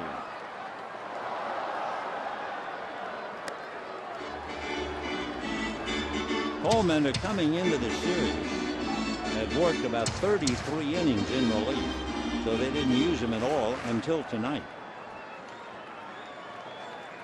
1 ball and 2 strikes. Check swing, no swing. 2 balls, 2 strikes. Boy, in some instances, it must look like Paul Mender's pitch is coming out of the sky. He's 6'3". The mound is 10 inches, and he throws directly down at the hitter. And a high fly ball to right field, going back on it, on the track waiting this time. So the Dodgers go quietly in the 11th. A few more folks might head for home. And we are heading for the 12th in a 4-4 tie.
Cody Ross will lead it off, followed by Miguel Montero and then Martin Prado.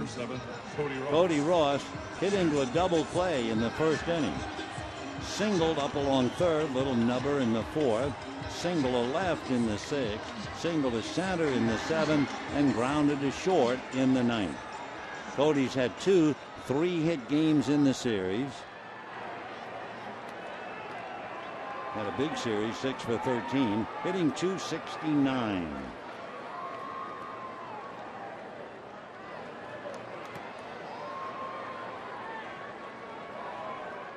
Belisario made 12 pitches in the 11th inning and starts ball 1.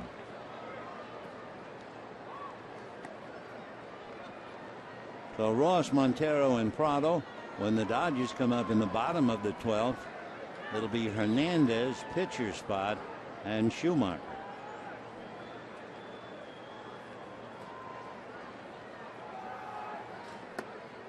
Two and 0.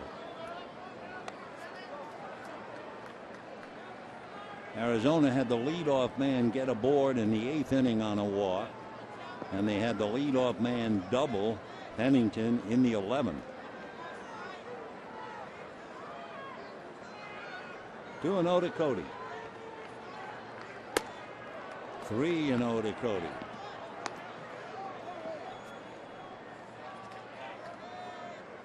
Waiting on deck, hitting behind him, Miguel Montero.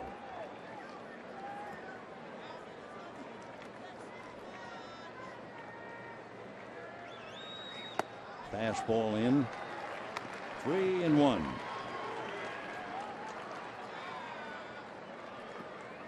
Ross with 2 home runs and a 3-1 count.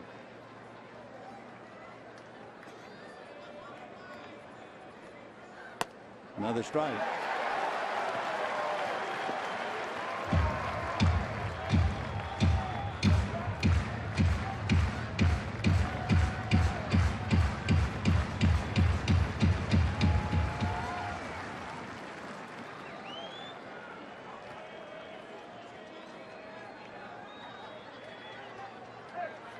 And a drive to the gap. That's going to go maybe to the wall. Cut off by Ethier. Ross is going for two, and the throw is way wide. It's finally run down by, of all people, Belisario between first and second. So, for the second consecutive inning, the leadoff man doubled. Pennington in the 11th and Ross in the 12th. And for Cody Ross, his fourth hit and his seventh hit in the three-game series. That whirl-around throw by Ethier wasn't in the neighborhood, and Belisario way out there between first and second. What did Ross do? Did he give it the Hanley Ramirez thing when he got to second out towards Ethier? I think he did. If we could look at that double again, especially watching Cody go into second base. Watch him now when he goes in. Comes up with a double, all wound up. Yeah, oh. Yeah, I don't know if he's sending that out to Andre Ethier, the blow dart. Boys will be boys. So here's Montero. A comebacker, no, it gets by everybody. Saved at second by Mark Ellis. And runners at first and third. Belisario just missed it. And one thing Ellis did was prevent the run from scoring. But boy, what a night for Ross and Montero. They each have 4 hits. Boy, 8 hits between them. For the D-backs, 4 runs, 17 hits.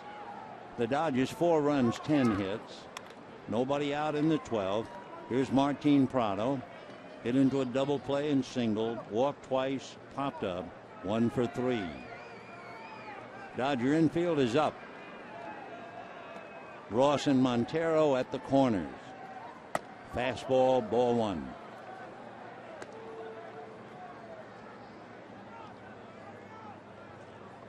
Martin looking down to Matt Williams. Then Matt talking to Cody Ross.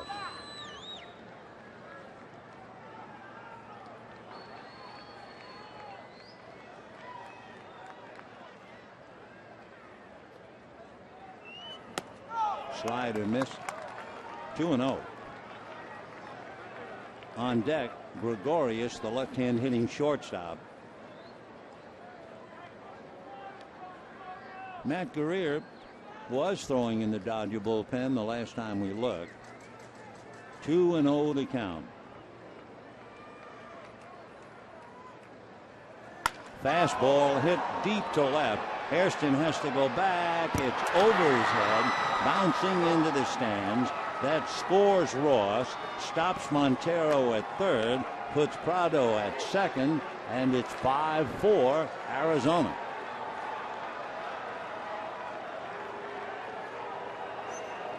So Belisario being pushed around now. 2 doubles and a single. And the batter will be Gregorius with first base open. And then it bounced on up. Brandon Lee begins to throw in the Dodger bullpen. First base open. Gregorius has popped up, singled twice, struck out, grounded out. So he's 2 for 5. And with first base open, they're going to put him on. So in a moment, Cliff Pennington will be coming up. Pennington doubled leading off the 11th inning, and they left him at third. Pennington has flied to left, hit into a double play, struck out, walked, and then doubled.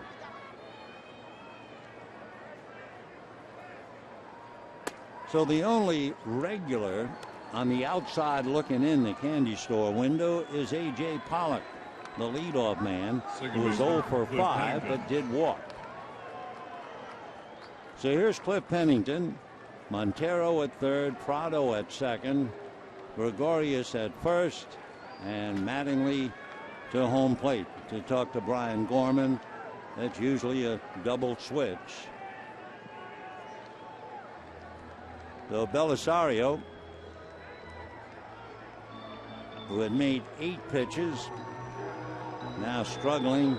Mattingly gesturing to the bullpen. Brandon League will be brought in with the bases loaded, nobody out. 5-4 Arizona in the 12th, and we'll be back.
It's a 5-4 lead, and they're looking for a heck of a lot more.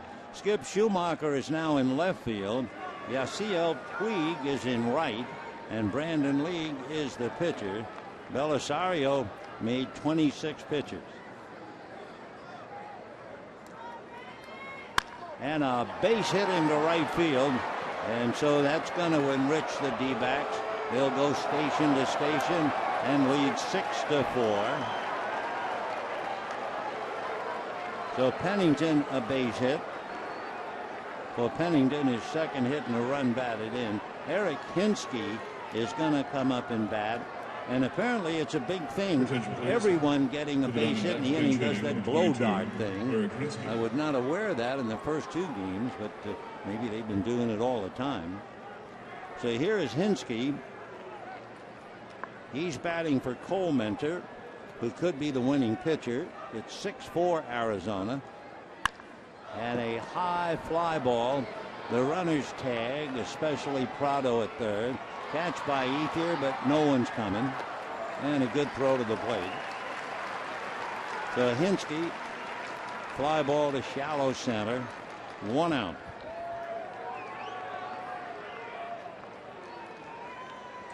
Center fielder, A.J. Pollock. Now Pollock, who's the only man without a hit. 0-for-5. His first at bat against Ryu, he hit a hard line drive, but it was right at Jerry Hairston in left field.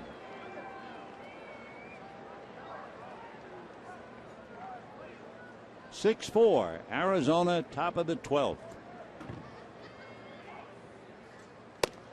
And ball 1. Prado at third, Gregorius at second, Pennington at first. 6 runs on 19 hits for Arizona. 4 runs, 10 hits for the Dodgers. Almost a wild pitch. That was a good save by Ramon Hernandez, especially after 11 innings of play. In the 12th, he's still able to react. Heath Bell is throwing finally. He's got something to close down there in the Arizona bullpen. 2-0 the count to A.J. Pollock.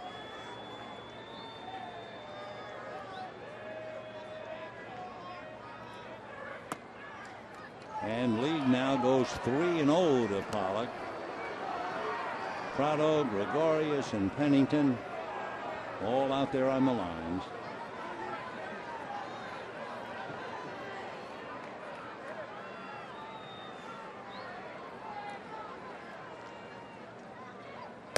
That's a strike, 3-1. 7 Dodger pitchers. Ryu, Withrow, Rodriguez, Jansen, Howell, Belisario, and finally Brandon Lee.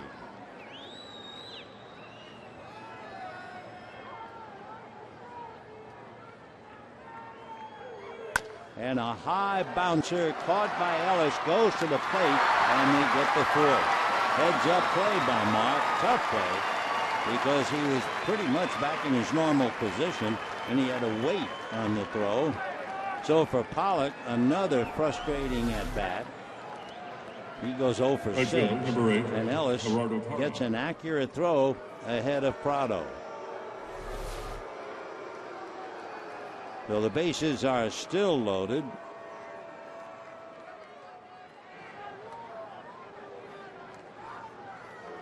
Here's Parra. He has 2 hits tonight. Single to left, hit into a force play, bunted for a base hit, flied to right, struck out, and walked. Gregorius at third, Pennington at second, Pollock at first. 2 out. Parra batting .319. 0-1.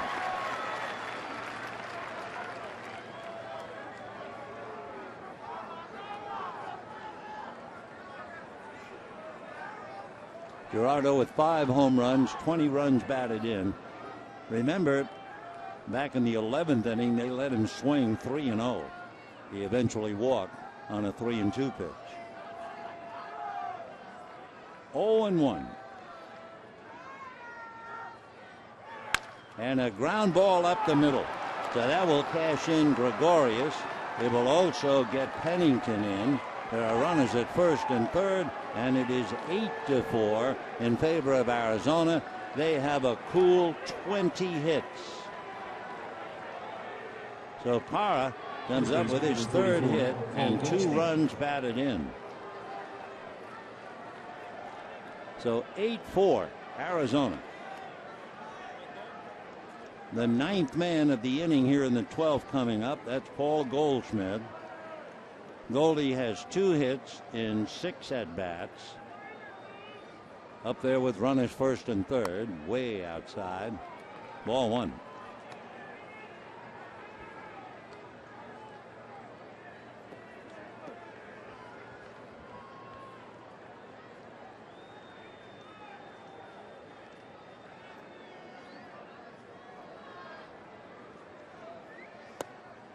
And ball 2. So we told you the Dodgers were trying to win the series, trying to win 2 out of 3. They haven't won a home series against Arizona since 2010. And ball 3. Arizona led 3-0 with runs in the 4th inning. Dodgers came back with 4 in the 5th to lead 4-3. Arizona staying behind until this inning, and they've scored 4 times. Did tie it up with a run in the 4th.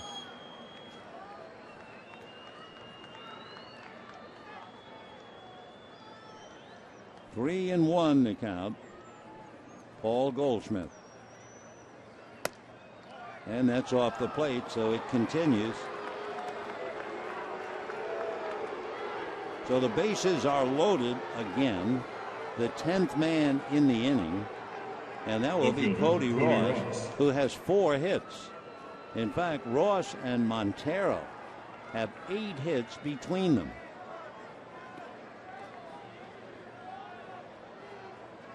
Arizona's heading for San Diego.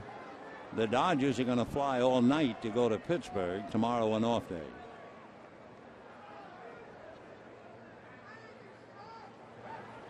And a ground ball to the hole, picked up the only play to first, and there it is. So Ross finally grounds out. The inning is over, but not before Arizona scored 4. And we go to the bottom of the 12th, 8-4 Arizona.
They bring in their 7th pitcher and the closer Heath Bell, 2-0, and he has had 8 straight saves.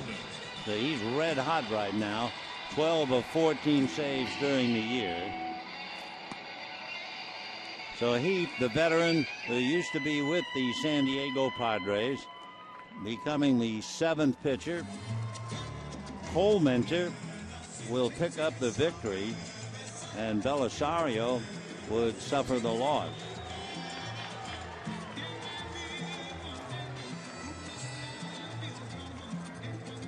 So for the Dodgers, for one brief time back in the 5th inning, they led 4-3. Could not add another run, and now they've been covered by an avalanche. Though it's Hernandez, then Yasiel Puig, and then Schumacher. Fastball whacked to left field, and that one's gone. One pitch hits it in the bleachers, and it's 8-5. All night they're scuffling for runs, and Hernandez greets Bell with a first pitch home run. For Ramon Hernandez, as he touches them all, his 3rd home run of the year, 5 runs batted in. Of course, we'll never know. He does hit a home run. What would have happened had he gotten the bunt down in the 9th inning? High fastball, and he hits it out. So Puig is coming up. He did not start. He's had a sore shoulder. Might have been from scuffling last night. It certainly might have been from that head-first dive in first base, or the combination thereof. And he lines it to left field for a base hit. So for Puig, who just makes it look so easy, he now has 17 hits in 35 at-bats, just under 500. And Skip Schumacher coming up. So a home run by Hernandez, single by Puig. And Schumacher 0 for 2.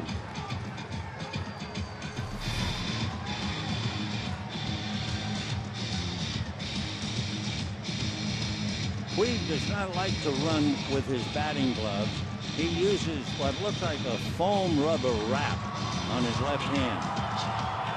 If he's going to slide head first into second, it's the left hand that he uses to lunge at the bag. Most guys will either carry their batting gloves or a handful of dirt. But Puig protects that hand. 1 ball and no strike.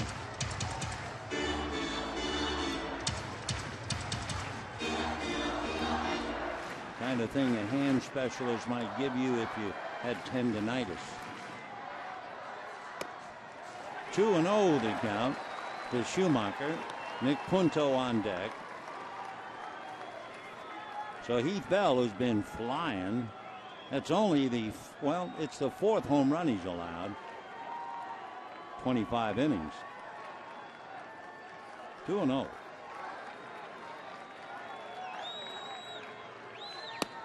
That's a strike.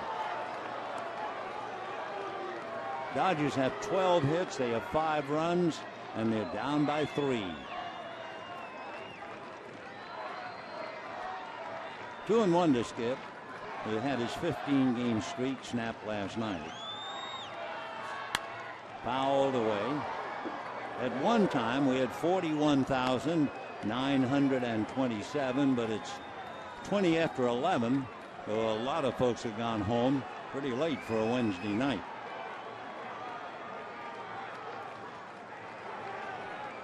Two and two.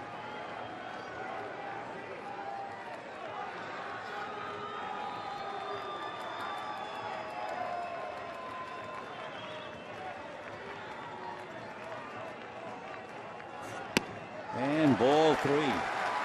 The championship hockey game in the NHL, that went 3 overtimes tonight. Came within a couple of minutes of being the longest final game, in a championship hockey night. Came within just a couple of minutes.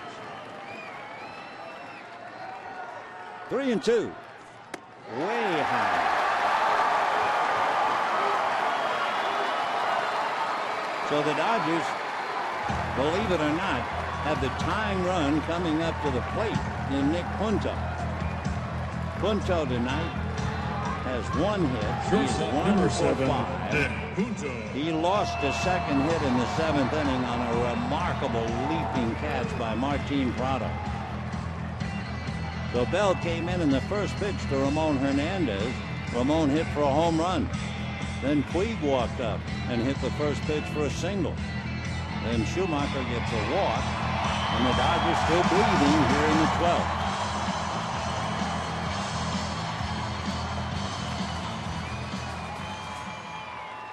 So here's Punto. 1 for 5.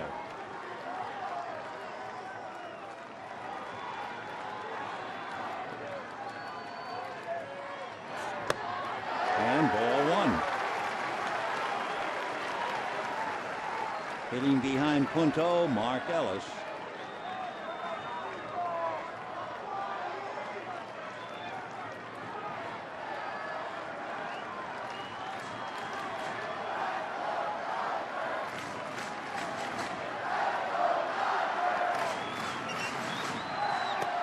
One and 1 to count. Punto 0 for 1 against Bell in the past. Bell finished up game 1, and in that game, he gave up a home run to the first man, Juan Uribe, but it was in the 9th inning. Fouled off. 1 and 2. Punto against Bell in game 1. Fly to left field, so he's 0 for 2 against Heath. Heath, the big kid, born in Oceanside, lived in San Diego, father a Marine. When things get tough, he kept talking about enlisting in the Marines, and his dad kept talking him out of it. And here he is. 1 and 2. Ground ball slowly. The throw is to Bell. Head first by Punto, but he's out. And he's going to argue. Manny Gonzalez right there. So Punto is out. 3-1. The runners move up. So Puno gets 2 in scoring position. Dodgers second baseman number 14, Mark Ellis. Puig is at third. Schumacher is at second. Close play. The foot and the hand just about the same time. The difference would look like there's Bell at the front part of the bag, and then Punto gets the back of the bag. In fact, might even have missed it. Anyways, out. So Mark Ellis with Adrian Gonzalez on deck. So now Ellis is the potential time run. Then you have runners in scoring position. Bell's earned run average was 3.5. Puig and Schumacher are out there.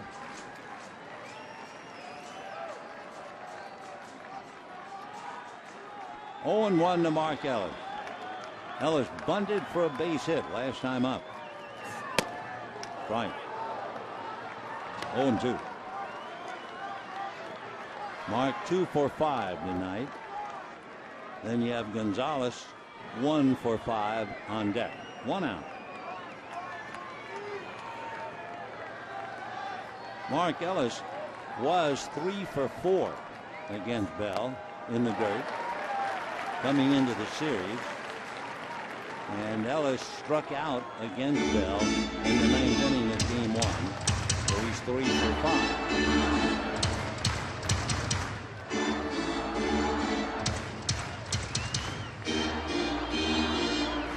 Mark hitting .277, 3 home runs, 16 runs batted in. And you have Puig and Schumacher in scoring position. And a roller to third. Coming to the plate is Puig to score. The out at first. That makes it 8-6 in favor of Arizona. And it'll bring up Adrian Gonzalez.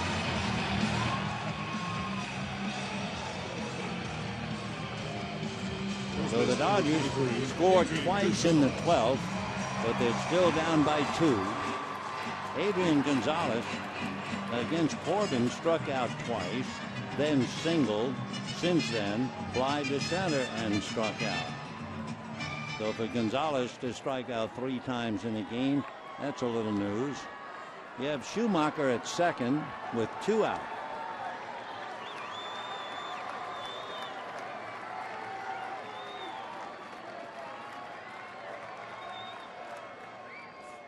Ball 1. 1-0 the count.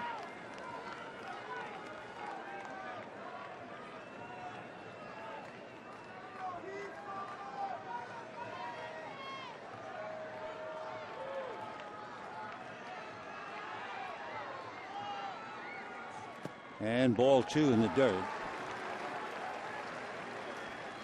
Tim Fedorovich, who was the hero last night, is out on deck. Remember, Fedorovich doubled to drive in 3, and the Dodgers went on to turn it around and win 5-3. Gonzalez at the plate represents the tying run. 8 runs, 20 hits for Arizona. 6 runs, 12 hits for the Dodgers. Had 7 pitchers on each side. Coming up close to 11:30, so they've been at it for over 4 hours. 2-0 the count to Adrian Gonzalez.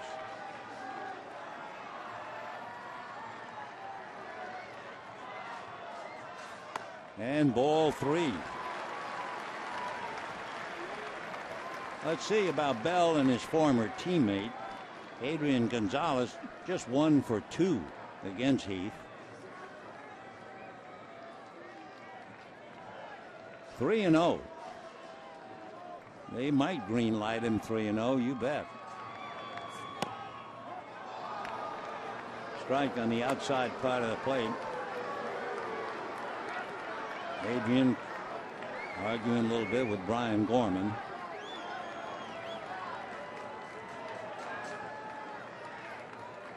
Three balls, 1 strike.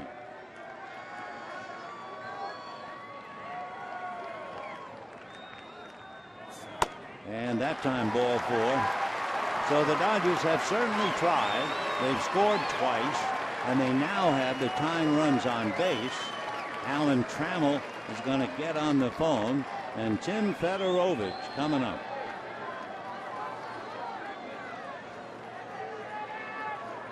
Attention, please, for the Dodgers. Pinch hitting, number 18, Tim Fedorovich. So Fedorovich, who doubled over the head of Ross last night and drove in 3, coming up to have one last shot. After Fedorovich, you have Juan Uribe.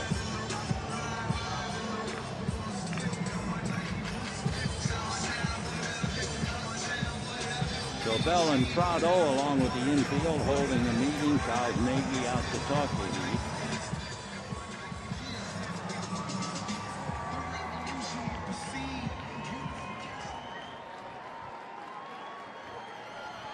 Tim Fedorovich hitting .214, 2 home runs, 8 runs batted in. 2 on, 2 out, 12th inning, 8-6 time. We'll have a runner for Gonzalez, and it's Luis Cruz. The Cruz running for Gonzalez. Attention, please, for the Dodgers. Pinch running, number 47, Luis Cruz. So the Dodgers have 2 on, 2 out, down by 2. Here's Fedorovich. And ball 1.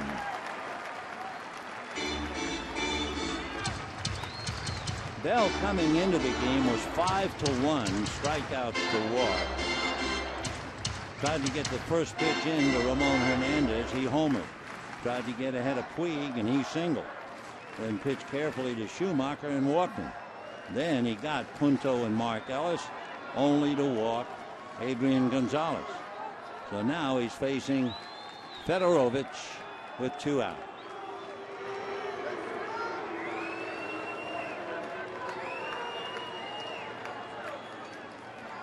One ball and no strikes. In there. 1-1. Dodgers leave, go to Pittsburgh, then play the Yankees, then 4 in San Diego. Don't forget, they'll be home Monday the 24th. 3 with the Giants, 4 with the Phillies. 1-1. And a ground ball to short. Gregorius a high feed, but they get the 3rd out, and that's that. 8 runs, 20 hits for Arizona, 6 runs, 12 hits for the Dodgers, and they leave the tying runs aboard. A big scramble, and again, Arizona winds up taking 2 out of 3. Well, with 1 home run in the game, a total of $12,000 raised for prostate cancer research. Remember, to make a donation, you can go online to homerunchallenge.org. Well, I think that's just about enough for us. Stay tuned for Dodgers Live. It's coming up next. Good night, everybody.